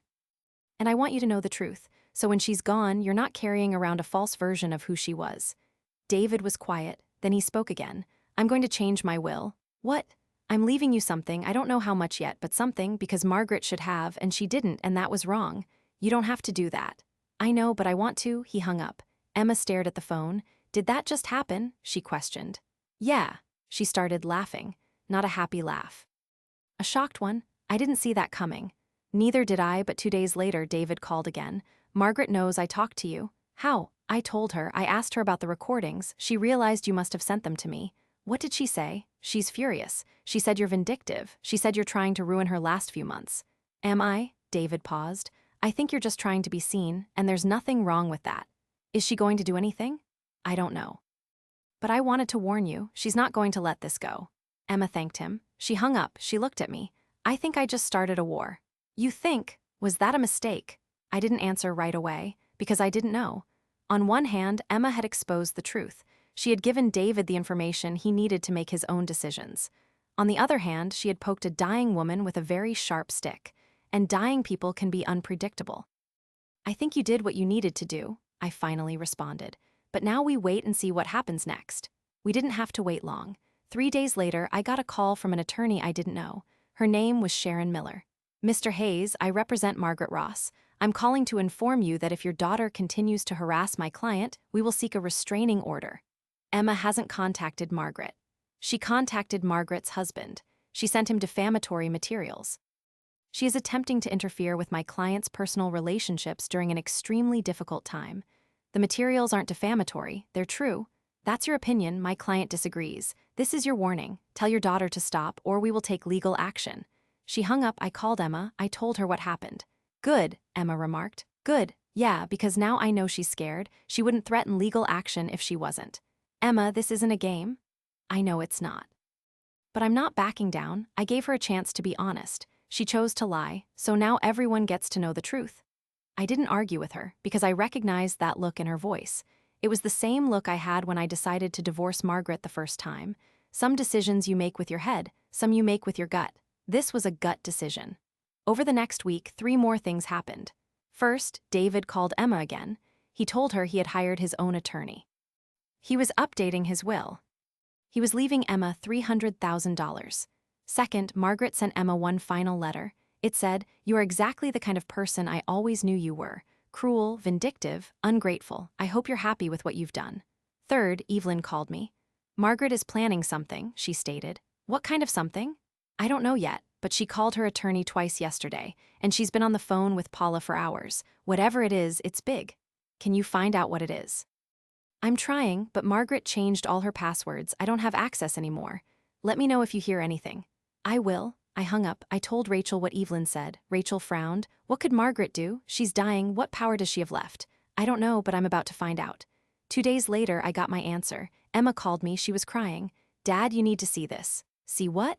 "Check your email. Margaret sent something to everyone." I opened my email. There was a message from an address I didn't recognize. The subject line read, "The truth about Emma Hayes." I opened it. Inside was a letter. Written by Margaret. Sent to everyone in her contact list, including Emma's university, her professors, her friends. It said, "I am writing this letter to set the record straight about my stepdaughter, Emma Hayes. For years, I have been silent about the difficulties I faced raising her. I wanted to protect her privacy. But recent events have made it clear that my silence has been misinterpreted as guilt. The truth is this: Emma was a deeply troubled child. She struggled with attachment. She lied frequently. She manipulated situations to make herself appear sympathetic. I tried to help her. I paid for her education. I provided her with a stable home. I treated her with nothing but kindness. But Emma has always blamed me for her own shortcomings. When I married her father, she resented me. When I tried to set boundaries, she rebelled. And now, as I face the end of my life, she has chosen to wage a campaign of lies and harassment against me. I am sharing this because I want people to know the truth. Emma is not a victim. She is a young woman who has chosen cruelty over compassion. And while I forgive her, I cannot allow her to continue spreading falsehoods about me. I signed it, Margaret Ross. I called Emma immediately. She was sobbing. Everyone saw it, my roommate, my professors. People I don't even know are messaging me asking if it's true. It's not true. I know it's not true, but how do I prove that? How do I show people that she's lying? We release everything, the recordings, the transcripts, all of it. But Martin said, "I don't care what Martin said. Margaret just declared war, we're finishing it." I called Martin. I told him what happened. "Okay," he responded. "This changes things. If Margaret is publicly accusing Emma of lying, then Emma has the right to defend herself. We can release the documentation as a response. How do we do it? Carefully, we draft a statement, we attach the proof. We send it to the same people Margaret sent her letter to. We don't editorialize, we just let the evidence speak for itself." "How long will that take?" 2 days, maybe 3. "We have one," Martin sighed. "Then I'll work fast." He did. 24 hours later, we had a statement. It was 2 pages. Calm, factual. It outlined the timeline of Margaret's treatment of Emma. It included excerpts from the recordings. It referenced the original will. It ended with a single sentence: "Emma Hayes has done nothing but try to move on from a painful childhood. Margaret Ross has chosen to rewrite history. The evidence speaks for itself." We attached the full folder. Every recording, every transcript, every email. Martin sent it to everyone on Margaret's contact list, plus Emma's university. Plus a few journalists who had covered family law cases before. Then we waited. The response was immediate. People who had believed Margaret's letter started apologizing to Emma. Friends reached out. Professors sent supportive emails. Margaret's friends went silent. David called Emma. "I'm so sorry," he opened. "For what?" "For not stopping her. I knew she was writing that letter. I told her not to send it, but she did it anyway. It's not your fault. I'm changing my will again." "You're getting more, a lot more." "David, you don't have to." "Yes, I do. Because Margaret destroyed any goodwill she had left, and you deserve something for what you've been through." Emma didn't know what to say. Then David added, "There's something else you should know." "What?" "Margaret is contesting Diane's trust. She's claiming Diane wasn't of sound mind when she set it up. She's trying to get the $250,000 back." Emma's face went pale. "Can she do that?" "She can try, but she won't win." Diane had 3 doctors sign off on her mental competency when she created the trust. Margaret doesn't have a case. "Then why is she doing it?" "Because she wants to hurt you one last time." Emma hung up. She looked at me. "I'm done," she declared. "Done with what?" "Done playing defense. I want to go on offense." "What does that mean?" "It means I want to make sure Margaret doesn't get to die thinking she won." "How are you going to do that?" Emma smiled. It was not a kind smile. "I'm going to visit her, one last time, and I'm going to tell her exactly what I think of her." I should have stopped her, but I didn't, because part of me wanted to see it too. We drove to Seattle the next day. Emma, me, Rachel, David met us outside Margaret's condo. "She doesn't know you're coming," he warned us. "Good," Emma returned. We went inside. Margaret was in bed. She looked worse than the last time I'd seen her. Thinner, grayer. Her skin had a yellow tint. She saw Emma, and her expression hardened. "Get out?" "No." I said get out. Emma walked to the foot of the bed. She crossed her arms. "I read your letter, the one you sent to everyone, the one where you called me a liar." "You are a liar." "No, I'm not, and now everyone knows it because I released everything. Every recording, every email, every text message, they all know exactly who you are now." Margaret's hands started to shake. "You had no right." "I had every right. You spent years making me feel worthless. You wrote me out of your will, you told people I didn't deserve anything, and then you tried to make yourself look like the victim. But you're not the victim, Margaret, you're just mean, you always have been." Margaret's breathing got faster. "Get out of my house." "This isn't your house, it's David's house, and he invited me." Margaret looked at David. He didn't say anything. Emma leaned forward. "I came here to tell you something I should have told you a long time ago. You didn't break me. You tried, but you didn't. I have a family who loves me, I have a future, and I have peace. You have 6 months and a lifetime of regret. So when you die and people remember you, they're not going to remember the lie you tried to sell. They're going to remember the truth, and that's on you." Margaret's face twisted. "You are a hateful, vindictive. I'm done." Emma turned and walked out. I followed her. Rachel followed me. David stayed behind. We drove home in silence. Emma stared out the window the whole time. When we got back, she went straight to her room. Rachel and I sat in the living room. "Do you think she feels better?" Rachel asked. "I don't know." But an hour later, Emma came downstairs. Her face was calm. "I feel better," she announced. Yeah, I said what I needed to say. I didn't yell, I didn't cry, I just told her the truth, and now it's over." "You sure?" "I'm sure." She went back upstairs. Rachel looked at me. "Is it really over?" "I hope so." But it wasn't. 2 days later, I got a call from Gerald Foster. "Margaret died this morning." I sat down. "How?" "Complications. Her husband said she stopped eating after your visit. She just gave up." I didn't know what to say. "There's something else," Gerald continued. "She left a final letter for Emma. Do you want me to send it?" "I don't know, let me ask her." I called Emma. I told her what happened. She was quiet for a long time. "She's dead." "Yeah." "How do I feel about that?" "I don't know, how do you feel?" "I don't feel anything." "That's okay." "Is it?" "Yeah." Emma was quiet again. Then, "Is there really a letter?" "Gerald says there is." "Do I want to read it?" "That's up to you." "Send it to me." I called Gerald back. He emailed the letter to Emma. She called me an hour later. I read it. And she apologized, a real apology. She said she was wrong. She said I deserved better. She said she hoped I could forgive her someday. "How do you feel?" "I don't know." "It doesn't change anything, but it's something." "Do you forgive her?" Emma thought about it. "No, but maybe someday I won't be angry anymore, and maybe that's close enough." We hung up. I sat there for a long time, then I went into my office. I pulled out the folder Evelyn had given me, the one with all the evidence. I looked at it, then I put it in the fireplace. I lit a match, I watched it burn. Rachel found me there 20 minutes later. "What are you doing?" "Letting go." She sat down next to me. We watched the last pages turn to ash. The funeral was small. I didn't go, Emma didn't go, Rachel didn't go, but David called me afterward. "There's something you need to know." "What?" Margaret's final will, the one she signed 2 weeks before she died, she left Emma something after all. How much? $500,000. I almost dropped the phone. What? She changed it, after your visit. After Emma told her the truth, she called her attorney. She updated everything. Emma gets 500,000, I get the rest, and there's a note.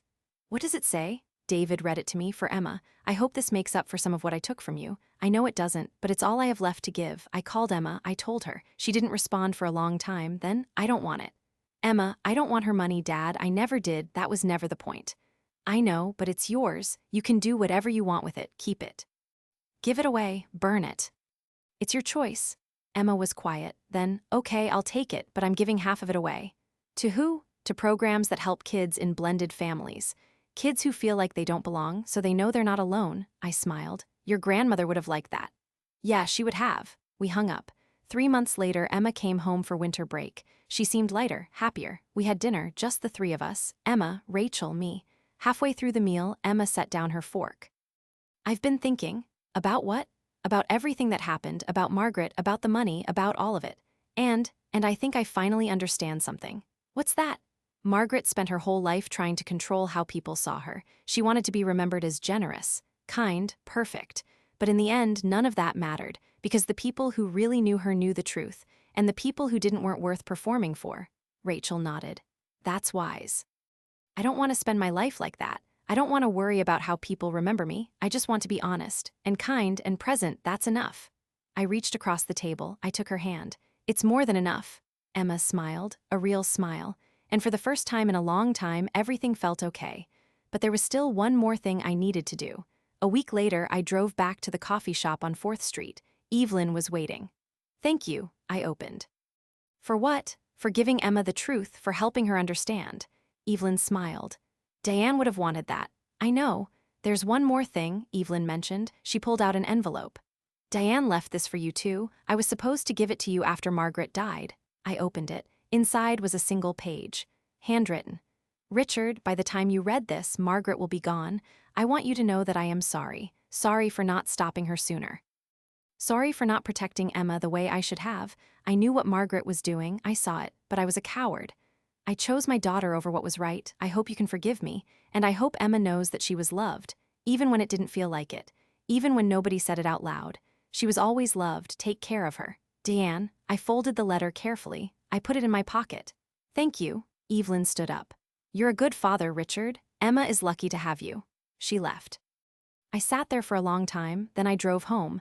Emma was leaving the next day, back to school, back to her life. I found her in her room packing.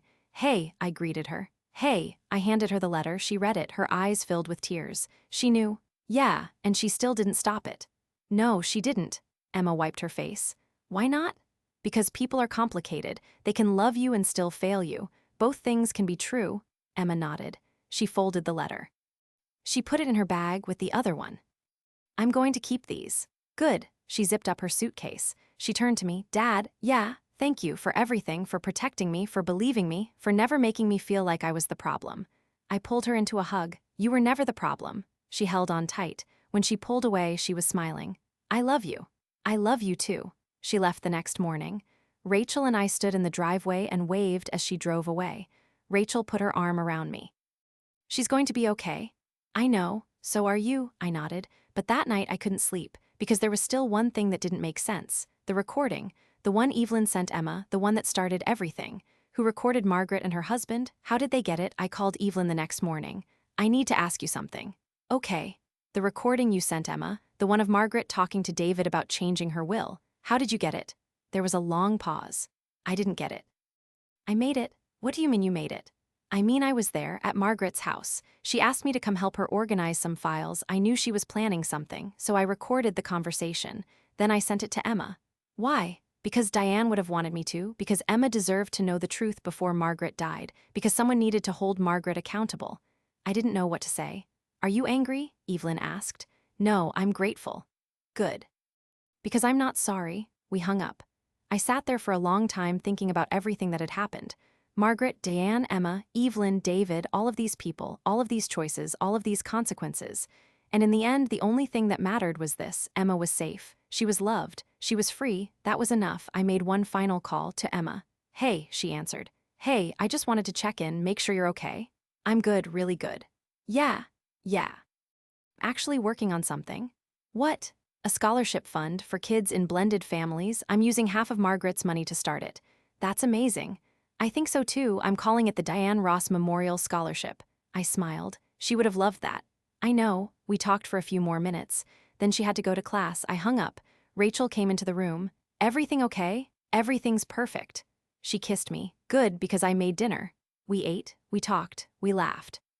And for the first time in a very long time, I felt like everything was exactly where it was supposed to be. But 3 days ago, something happened. Something that made me realize the story wasn't over yet. I got a package in the mail, no return address. Inside was a phone, an old one, the kind with a flip screen. And a note, press play. I opened the phone. There was one video file. I pressed play. The video was grainy, shot from across a room, but I could see who was in it, Margaret and Paula.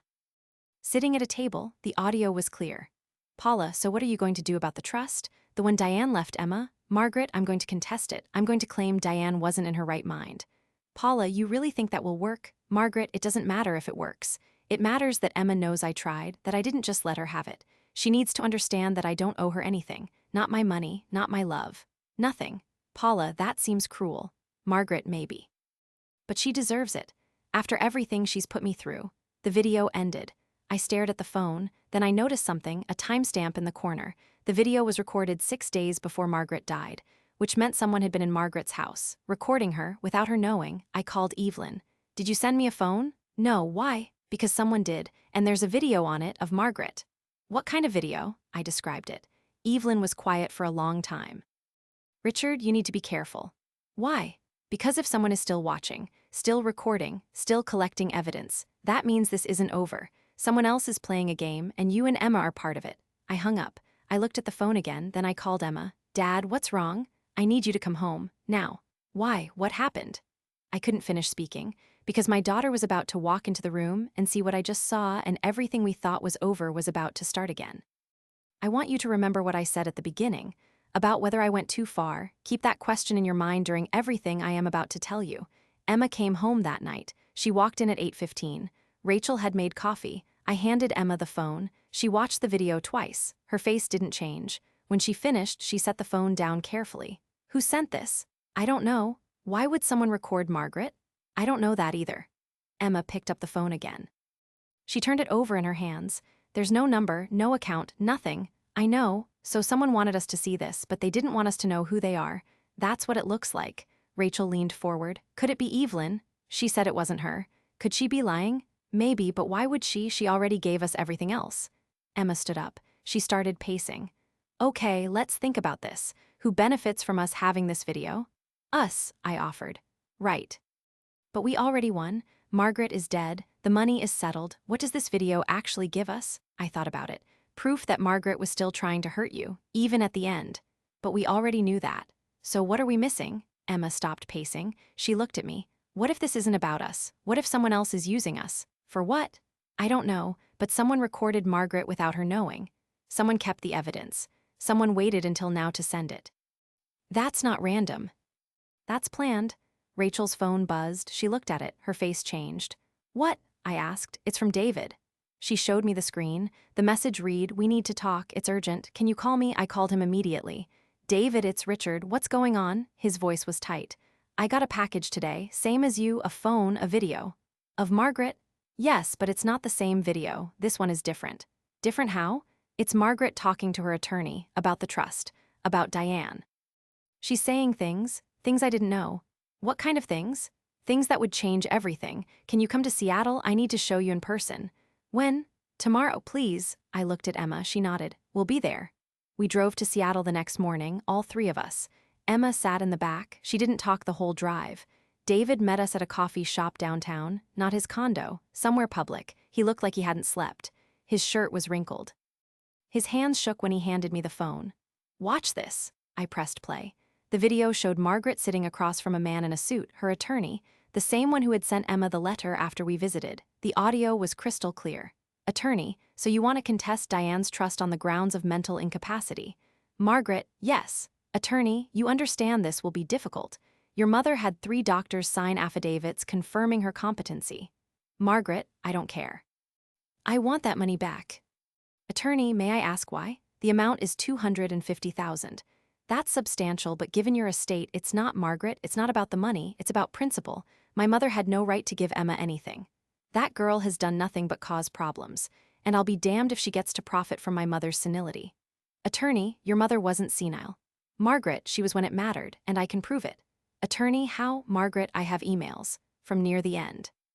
Where she was confused, forgetful. I'll use those. Attorney, those emails don't prove legal incapacity. Margaret, they don't have to, they just have to create doubt. And once there's doubt, we settle, and Emma gets nothing.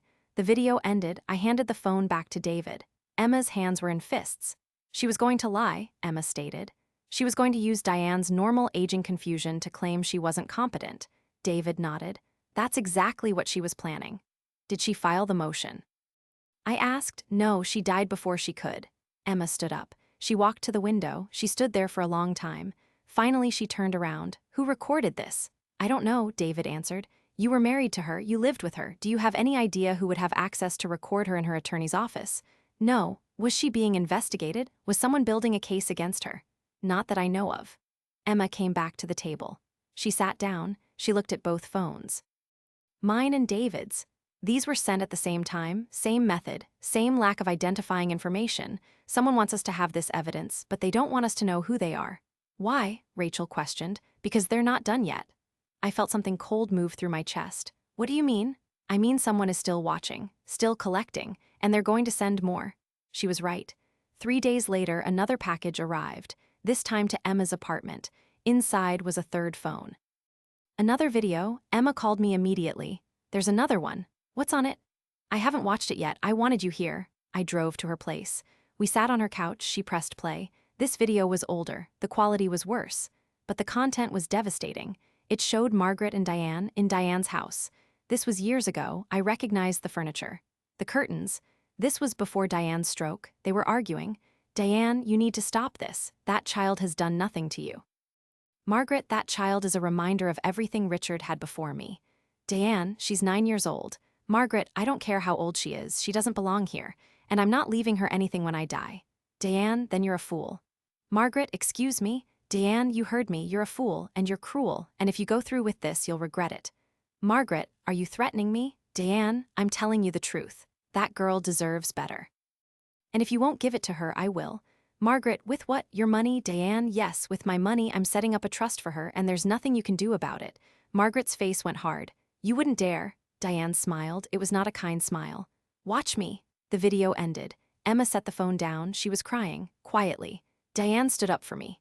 Yeah, Margaret knew. She knew the whole time that Diane was setting up the trust, and she couldn't stop it.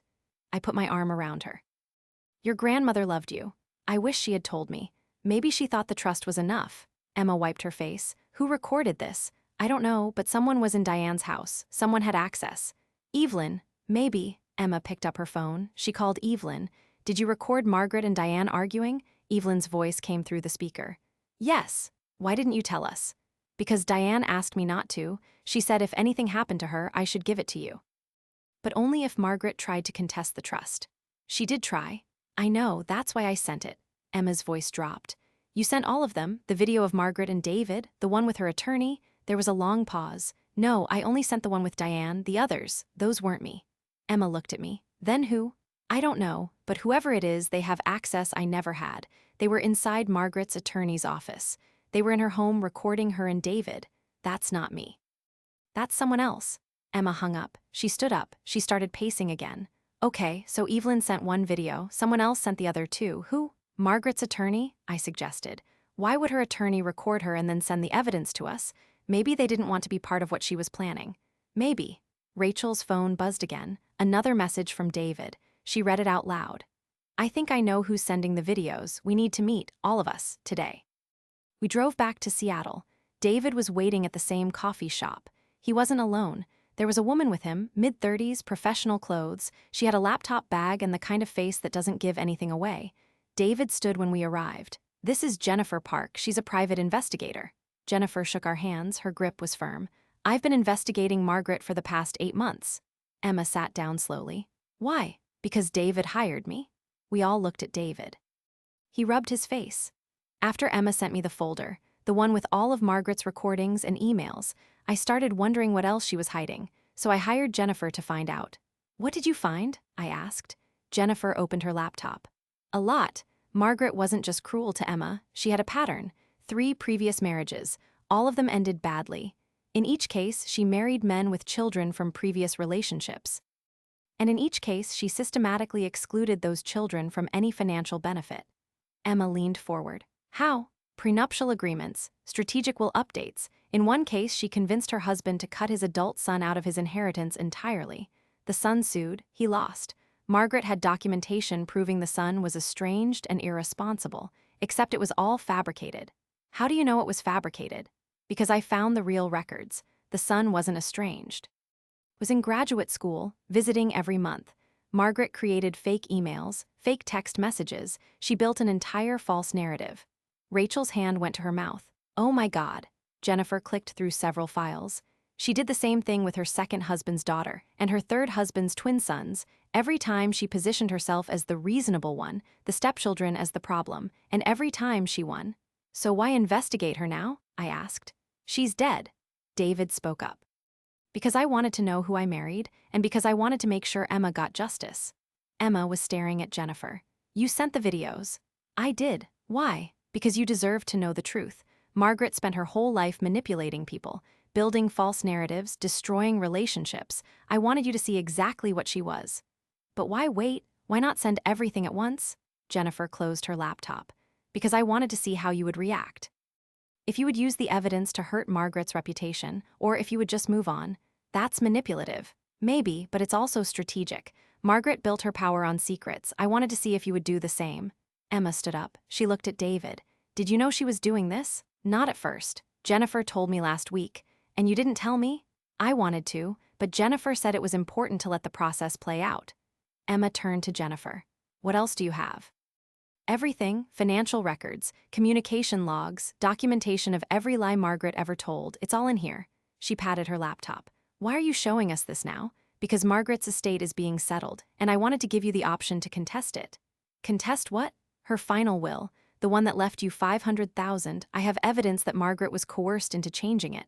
I frowned. Coerced by who? By me. The table went silent. Jennifer continued. After Emma visited Margaret, after Emma told her off, Margaret called me. She didn't know who I was. She thought I was a friend of a friend, someone who could help her rewrite her image before she died.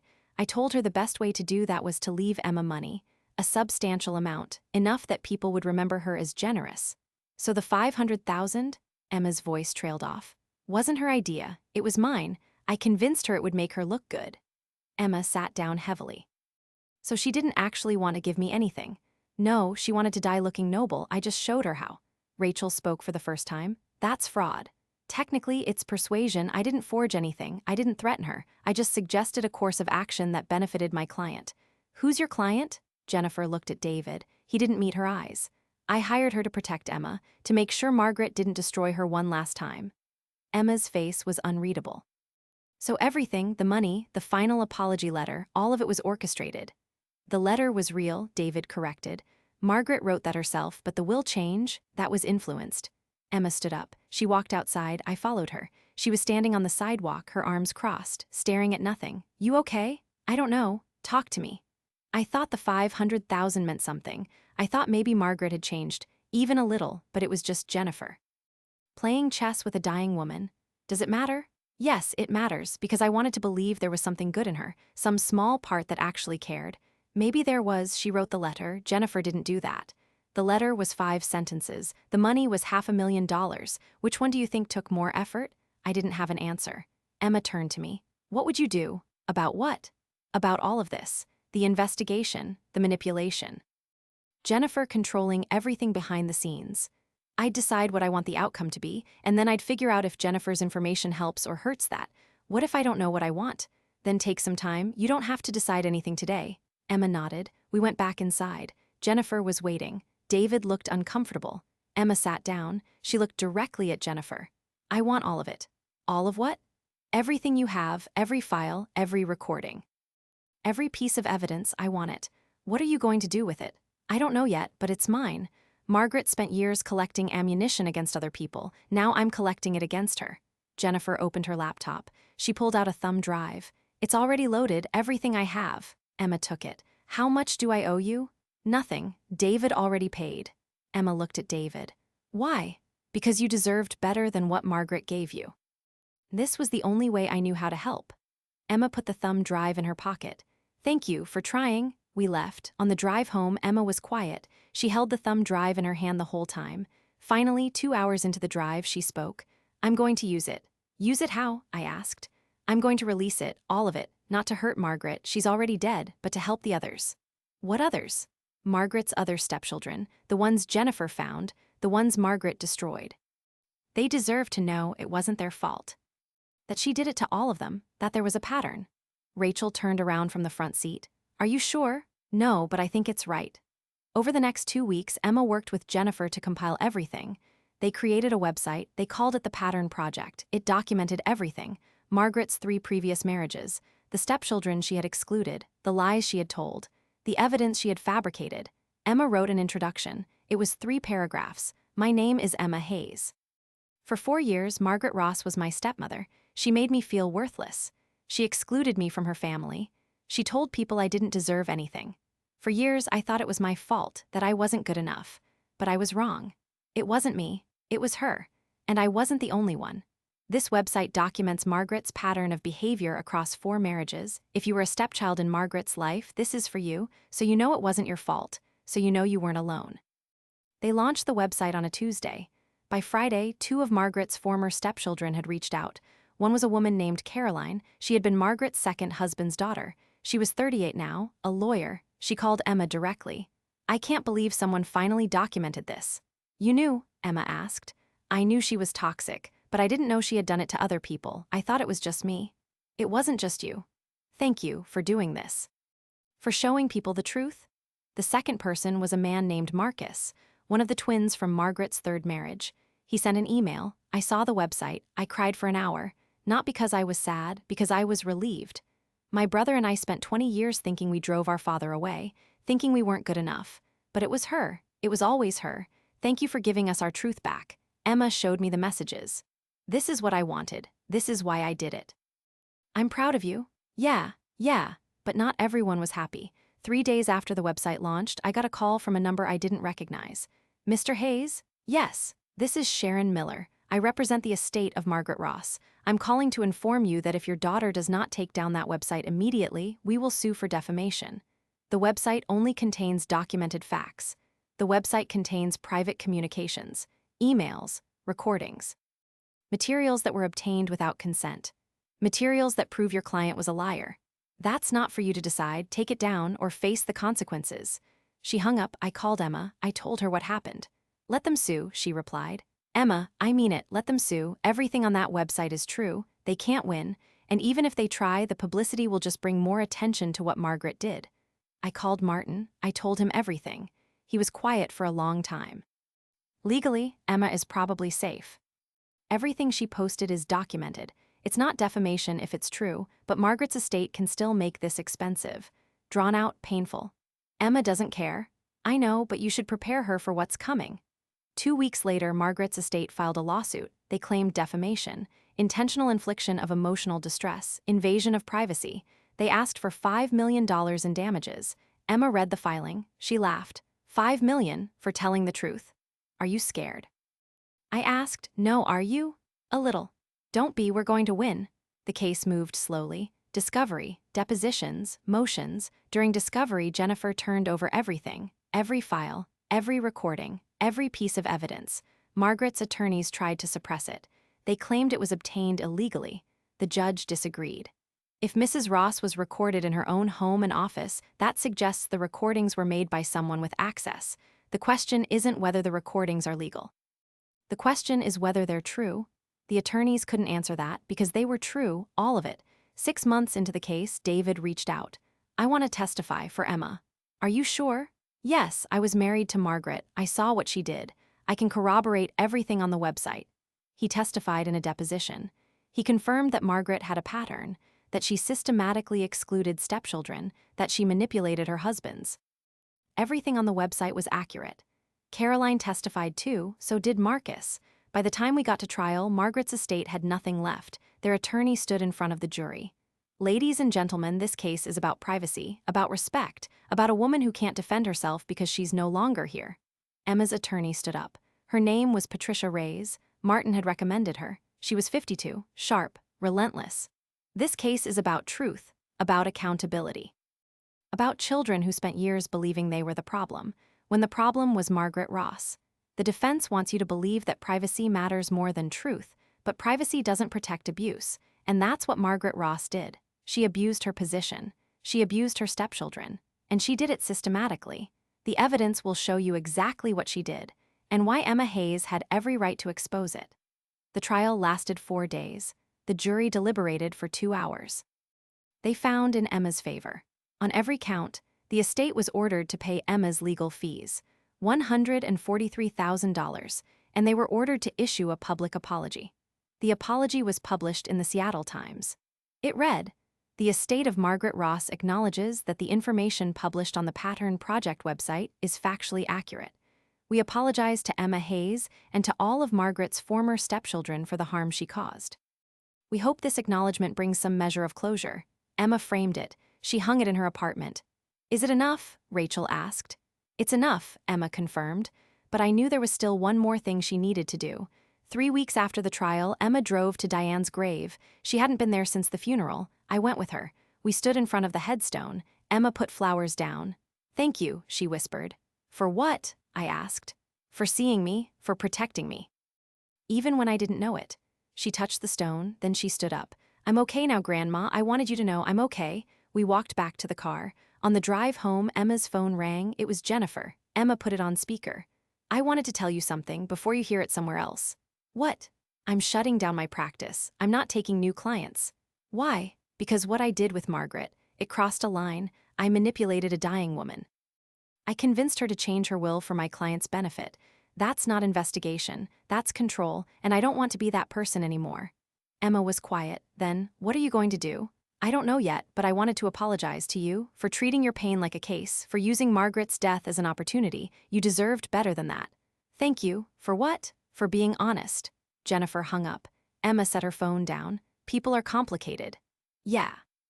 She hurt me. But she also helped me." "Both things can be true," Emma nodded. "I'm learning that." We got home at 6. Rachel had made dinner. We ate. We talked about other things. School, work, the future. For the first time in a long time, Margaret's name didn't come up. That night, I went into my office. I pulled out the last piece of paper I had kept. The letter Diane wrote me. I read it one more time, then I put it in an envelope. I addressed it to Emma. I left it on her desk. The next morning, she called me. I read Diane's letter. And I think I finally understand. Understand what? Why she didn't stop Margaret sooner, why she worked in secret, why she documented everything but never confronted her. Why? Because she knew Margaret wouldn't change, and she knew that confronting her would just make things worse. So instead, she built something, a safety net, a trust. Proof. She gave me the tools to protect myself, even after she was gone. That sounds right. I want to do the same thing. For who? For other kids, kids in blended families, kids who feel like they don't belong. I'm expanding the Pattern Project. I'm turning it into a resource. Legal information, support groups, stories from other stepchildren. I want them to know they're not alone. That's beautiful. I think Diane would like it. I know she would. Emma came home that weekend. We had dinner, just the 3 of us. Halfway through, Emma set down her fork. "I need to tell you both something." "Okay." "I got a call from Caroline, Margaret's second husband's daughter. She wants to start a scholarship fund for stepchildren who are excluded from family support. She asked if I wanted to partner with her. Are you going to do it?" "I think so. We're calling it the Second Family Scholarship, for kids who are building families outside of blood." Rachel smiled. "I love that." "Me too.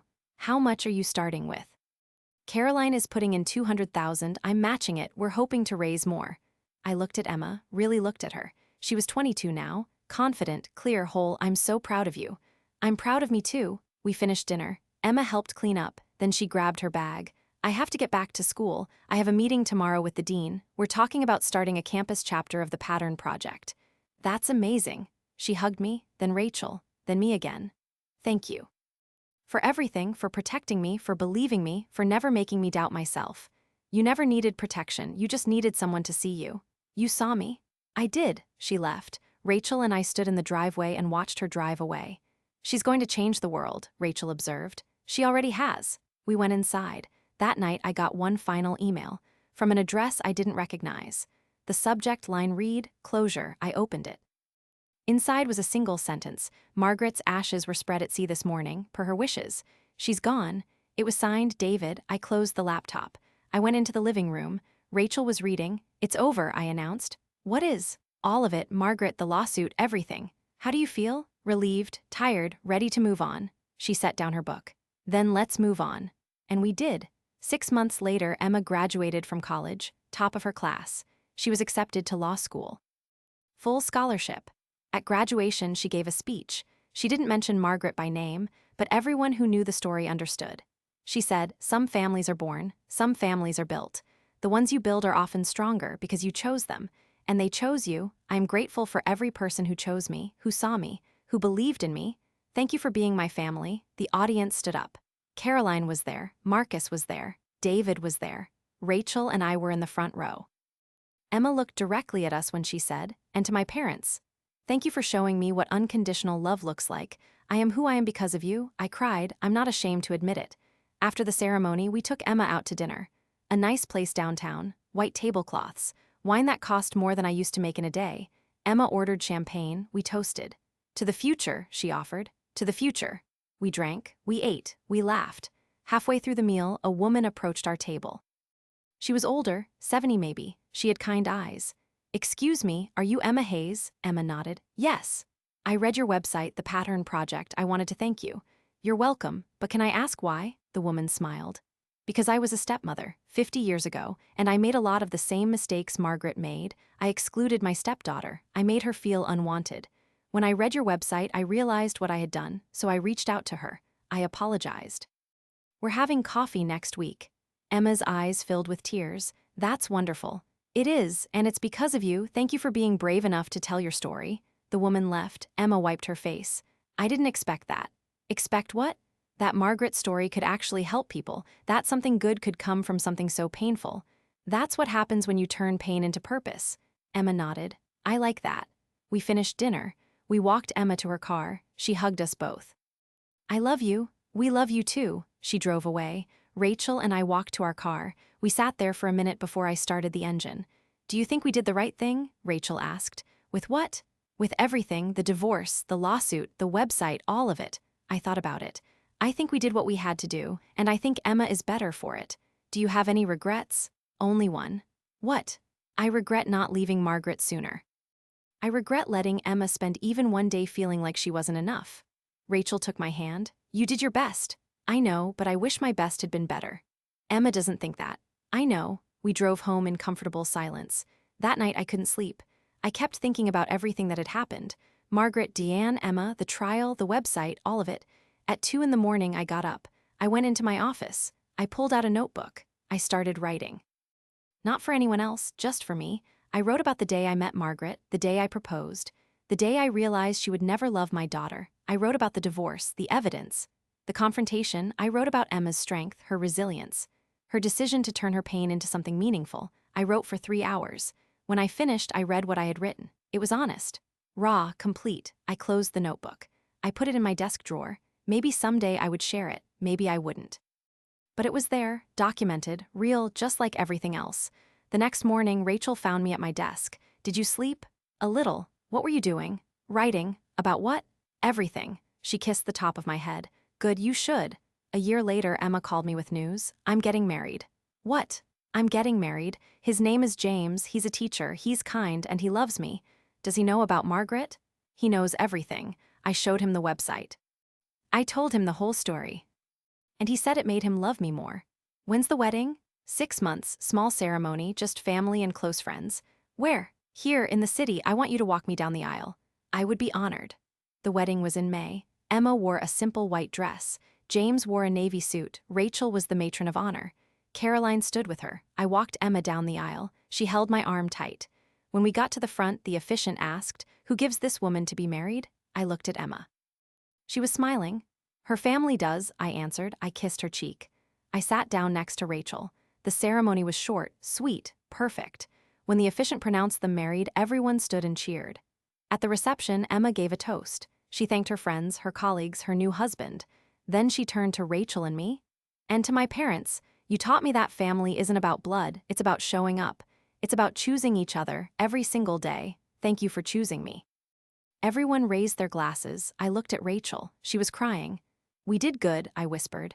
We did, she agreed. The reception went late, there was dancing. Laughter, joy. At midnight, Emma found me outside. I was getting some air. Hey, Dad. Hey, thank you for today, for everything. You don't have to thank me. I know, but I want to. We stood there in comfortable silence. Finally, Emma spoke. Do you ever think about Margaret? Sometimes. Do you hate her? No. I don't hate her, I just feel sorry for her. Why? Because she had the chance to be part of something beautiful, and she chose to destroy it instead. That's a lonely way to live. Emma nodded. I feel sorry for her too, but I'm also grateful. For what? For showing me exactly who I never want to be. You could never be her. I know, but she's a good reminder. James came outside. There you are, your friends want a photo. Emma smiled. Coming. She hugged me one more time. Then she went inside. I stood there for a few more minutes. Then I went back in too. The party lasted until 2. When it was over, Rachel and I drove home exhausted but happy. That was perfect, Rachel remarked. It was. Do you think Emma's happy? I know she is. We pulled into our driveway. We sat there for a moment. Can I ask you something? Rachel posed. Anything. Do you think we would have made it if Emma hadn't been there, if it had just been you and me? I thought about it. Honestly, I don't know. Emma brought us together. She's the reason we found each other. I'm glad she did. Me too. We went inside. We went to bed. And for the first time in 20 years, I slept through the night. No nightmares, no anxiety, no wondering if I had done enough, just peace. 3 years later, Emma had a baby, a girl. She named her Diane. When Emma called to tell me, she was crying. I want her to have a name that means something, a name that represents strength and love and protection. Diane would be honored. I hope so. Rachel and I drove to the hospital. We met baby Diane when she was 4 hours old. She was perfect, tiny, with Emma's eyes. Emma handed her to me. Say hi to your grandfather. I held her carefully. She looked up at me with wide, curious eyes. Hi, Diane, I'm your grandpa, and I promise you something. You are going to grow up knowing you are loved, you are wanted, you belong, always. Emma was crying again. Thank you. For what? For showing me what that looks like, so I can give it to her. I handed the baby to Rachel. She cooed. She smiled. We stayed for 2 hours, then we let Emma rest. On the drive home, Rachel turned to me. We're grandparents. We are. How does that feel? Like everything we went through was worth it. It was. When we got home, there was a letter waiting. From Caroline. Inside was a check for $50,000 made out to the Second Family Scholarship. The note said, in honor of baby Diane, may she grow up in a world where every child knows they belong. I showed Emma the next day. She smiled. The cycle is broken. It is. And it's never coming back. No, it's not. Emma is 30 now. Baby Diane is 7. The Second Family Scholarship has helped 218 students. The Pattern Project has expanded to 12 states. Caroline is on the board. Marcus runs the fundraising. Emma oversees everything. Last month, they asked me to speak at their annual gala. I didn't want to, but Emma convinced me. I stood in front of 300 people, donors, supporters, families who had been helped by the organization. I told them about Margaret, about Emma, about the years of pain and the decision to fight back. I told them about Diane's trust, about the recordings, about the trial. And I told them about the moment I realized we had won.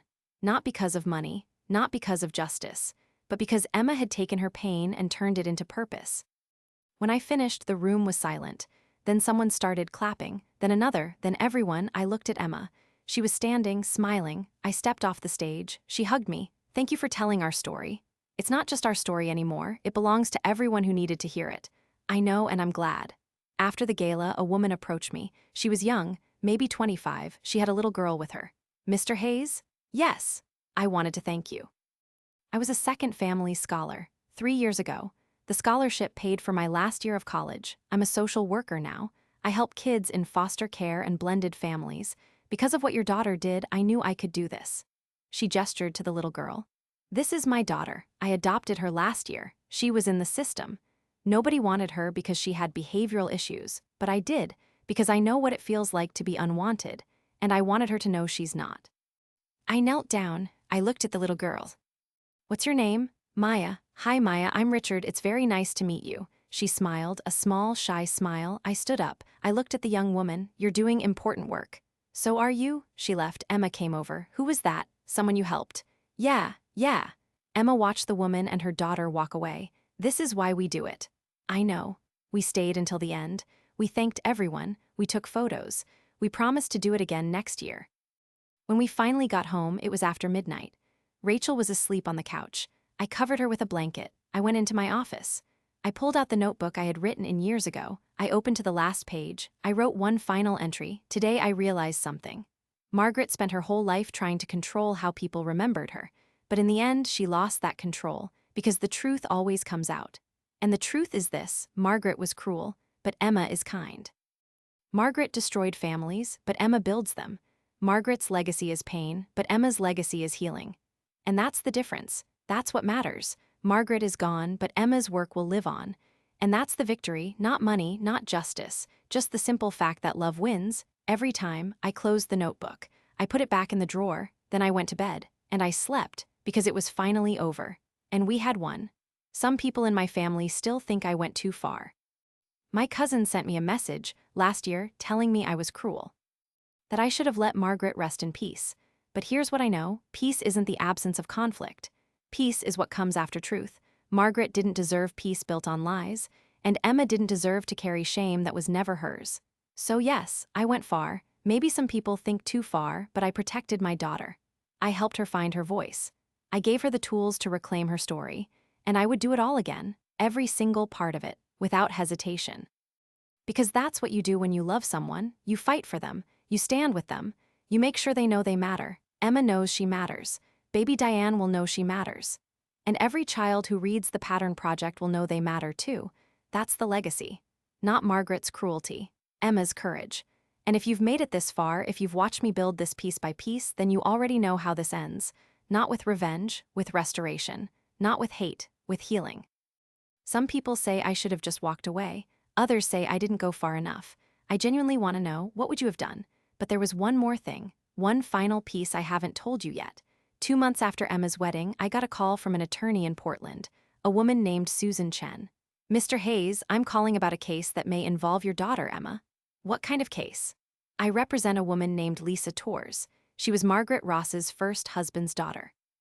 She's filing a lawsuit against Margaret's estate for fraud, and she wants to know if Emma would be willing to testify. I sat down. What kind of fraud? Margaret convinced Lisa's father to remove her from his will. She claimed Lisa was stealing from him.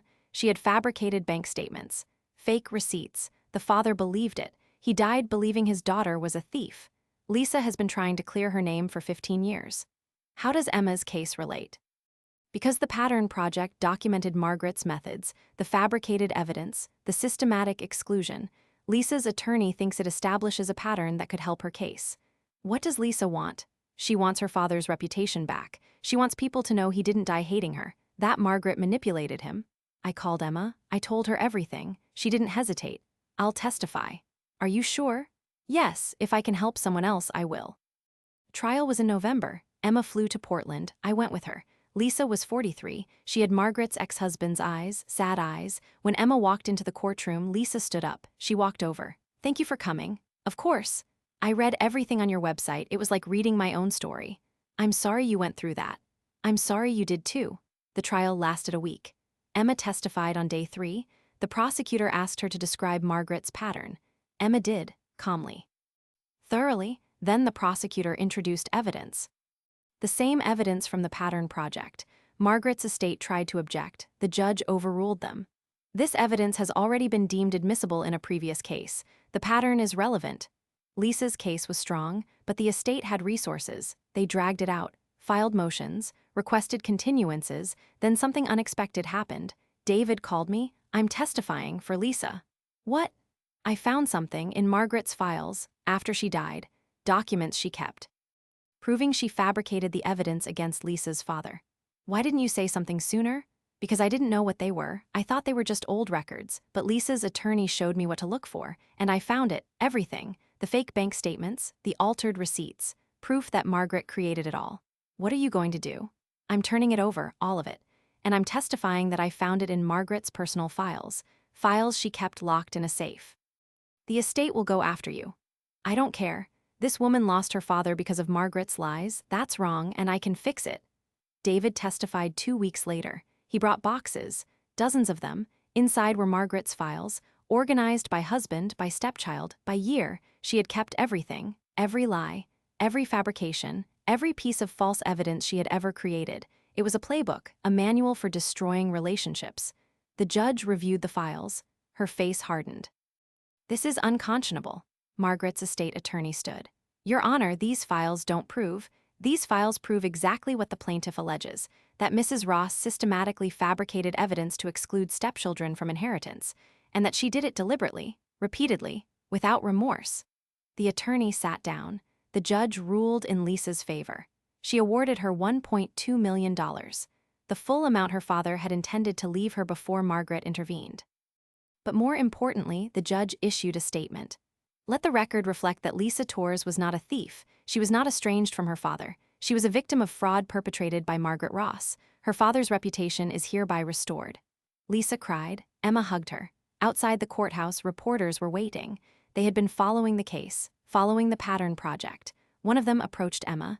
Ms. Hayes, how do you feel about the verdict? I feel relieved. For Lisa. For everyone Margaret hurt. Do you think there are more victims? I know there are. What do you want them to know? Emma looked directly at the camera. I want them to know it wasn't their fault, that Margaret was sick, and that they deserved better. We all did. The interview aired that night. By morning, the Pattern Project website had crashed. Too much traffic. Over the next month, 17 more people reached out, all claiming to be victims of Margaret's manipulation. Emma worked with Jennifer to vet each case. 12 were credible, with documentation, with proof. 5 of them filed lawsuits. 3 settled. 2 went to trial. All 5 won. Margaret's estate was depleted. The legal fees, the settlements, the awards. By the time everything was resolved, there was almost nothing left. David called Emma one final time.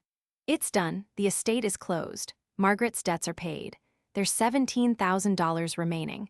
I'm donating it to the Second Family Scholarship. In her name, you don't have to do that. I know, but I want something good to come from all of this, even if it's just $17,000.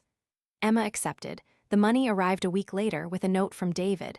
I'm sorry for everything Margaret put you through. I'm sorry I didn't stop her sooner. I hope this helps, even a little. Emma framed the note. She put it next to the one from the Seattle Times, the public apology. Proof, she told me, that people can change. That accountability matters. You really believe that? I have to, otherwise what's the point? That was 3 years ago. Today, the Pattern Project operates in 32 states. They've helped over 400 families. The Second Family Scholarship has awarded $1.8 million. Emma runs it full-time now. She left her law practice. She said this work mattered more. Caroline runs the East Coast Division. Marcus handles corporate partnerships.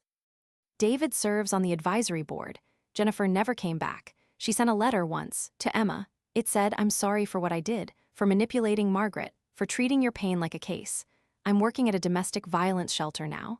Helping women leave abusive relationships. It's not enough, but it's something. I hope you can forgive me someday. Emma wrote back, I already have.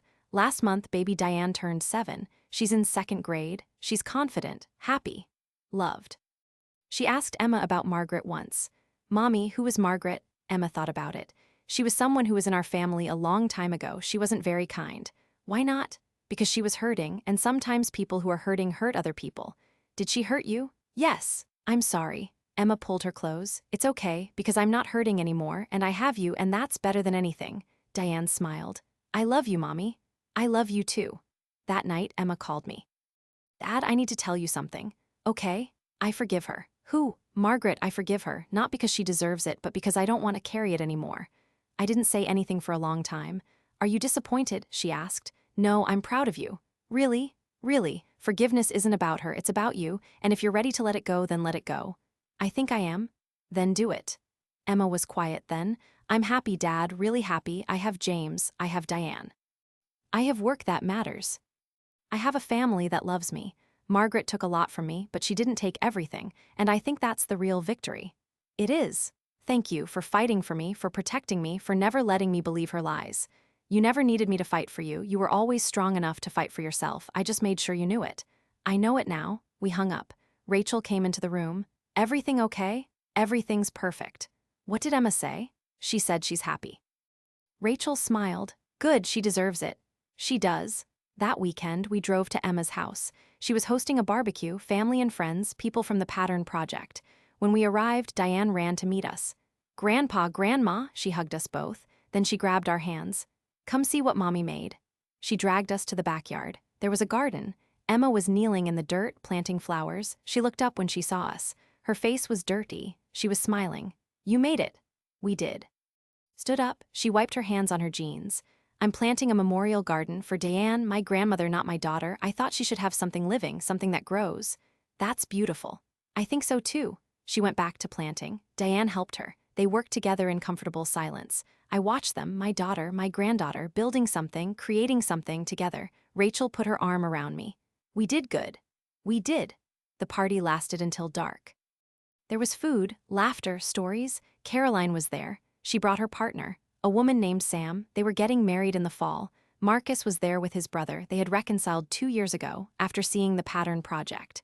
After realizing Margaret had lied to both of them, David sent a card. He couldn't make it, but he wanted Emma to know he was thinking of her. At sunset, Emma stood up. She called for everyone's attention. I just wanted to say thank you to all of you.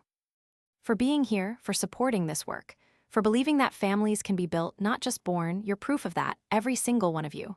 People raised their glasses. Emma raised hers. To second families, to chosen families, to the families we build when the ones we're given aren't enough. To second families. Everyone drank. Then the party continued. Later, when people had left and it was just us, Emma sat down next to me. Can I ask you something? Anything. Do you think Margaret ever loved me? Even a little? I thought about it, really thought about it. I think Margaret loved the idea of being a good stepmother. She loved how it made her look, but loving the idea of something and actually loving it are different things. So no, but that's not a reflection on you, that's a reflection on her. Emma nodded. I know, I just needed to hear you say it. You were always enough, Emma, always. I know that too. She leaned against me. We sat there in comfortable silence. Rachel came outside. It's getting late, we should go. We said our goodbyes. We hugged Emma. We hugged Diane. On the drive home, I thought about everything. The years of pain, the confrontation, the trial, the victory, and I realized something. Margaret had wanted to be remembered. She had spent her whole life trying to control her legacy. But in the end, she wasn't remembered for her wealth, or her charity, or her careful image. She was remembered for her cruelty, for the children she hurt, for the lies she told. And Emma was remembered for her courage, for turning pain into purpose, for helping others find their voice. That was the real ending. Not revenge, not even justice, just the simple truth that how you treat people matters. And that love, real love, always wins. 3 months ago, I got one final letter. From a woman I didn't know. Her name was Rebecca. She was 68. She had been Margaret's first stepmother. The letter said, Dear Mr. Hayes, I read about the Pattern Project in the newspaper. I wanted to reach out because I think I understand what your daughter went through. I was married to Margaret's father for 5 years. Margaret was 12 when we met. She hated me from the first day. She told lies about me. She turned her father against me. By the time we divorced, he believed I had been stealing from him. I hadn't been. But Margaret had planted evidence, fake receipts, missing jewelry she had hidden herself. I lost everything, my reputation, my friends, my marriage. I spent 40 years thinking it was my fault, that I had failed as a stepmother. But when I read your daughter's story, I realized the truth. It wasn't me. It was her. She had done it before, to me. And she kept doing it, to other people, to your daughter. I'm writing to say thank you to your daughter, for showing me the truth, for helping me understand that I wasn't crazy, that I wasn't a failure, that Margaret was the problem. Not me. Please tell her that her work matters, that it's helping people she'll never meet, people like me, who carried shame that was never ours. Thank you, Rebecca. I showed Emma the letter. She read it twice. Then she folded it carefully. I'm going to keep this. Why? Because it's proof that this work matters, that telling the truth matters, even when it's hard, even when people say you should let it go. You never let it go, did you? No, I turned it into something else, something better. I'm proud of you. I know, she smiled, a real smile, the kind that reaches your eyes, and I knew we were okay, that she was okay, that everything we had been through was worth it, because Emma was free, truly free, not from the memory of Margaret, but from the power Margaret had tried to hold over her, and that was everything, that was enough. Yesterday, Diane came to visit. She brought a project from school.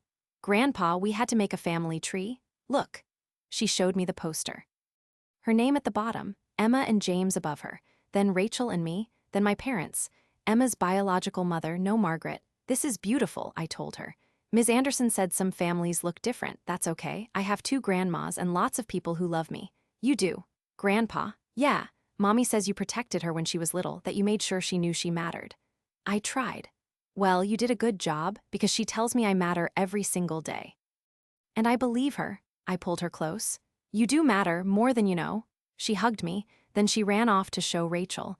I stood there looking at the family tree, at the names, at the connections, at the family we had built, not the one we were given, but the one we chose, and I thought about Margaret, about her empty house, her depleted estate, her tarnished legacy, and I didn't feel angry, I didn't feel vindicated, I just felt sad.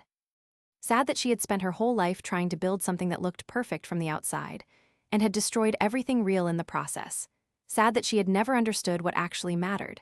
Not money, not control, not image, just love. Simple, honest, unconditional love. Emma understood that now, and she was teaching it to Diane, and Diane would teach it to her children, and the cycle would continue. Not of cruelty, but of kindness. That was Margaret's real legacy. Not what she intended, but what her cruelty created. A generation of people who knew what it felt like to be excluded, and who spent their lives making sure nobody else felt that way. People like Emma, like Caroline, like Marcus, like Lisa, people who turned their pain into purpose, and who built families that actually meant something. I went inside. Rachel was making dinner. Diane was helping her. Emma called. She wanted to know if we were coming to Diane's recital next week. Of course we are. Good, she's been practicing. We wouldn't miss it. I know, thank you. For what? For showing up, always, no matter what. That's what family does. I know, but not everyone does it. We do. Yeah, we do. We hung up. I sat down at the table. Rachel brought over plates.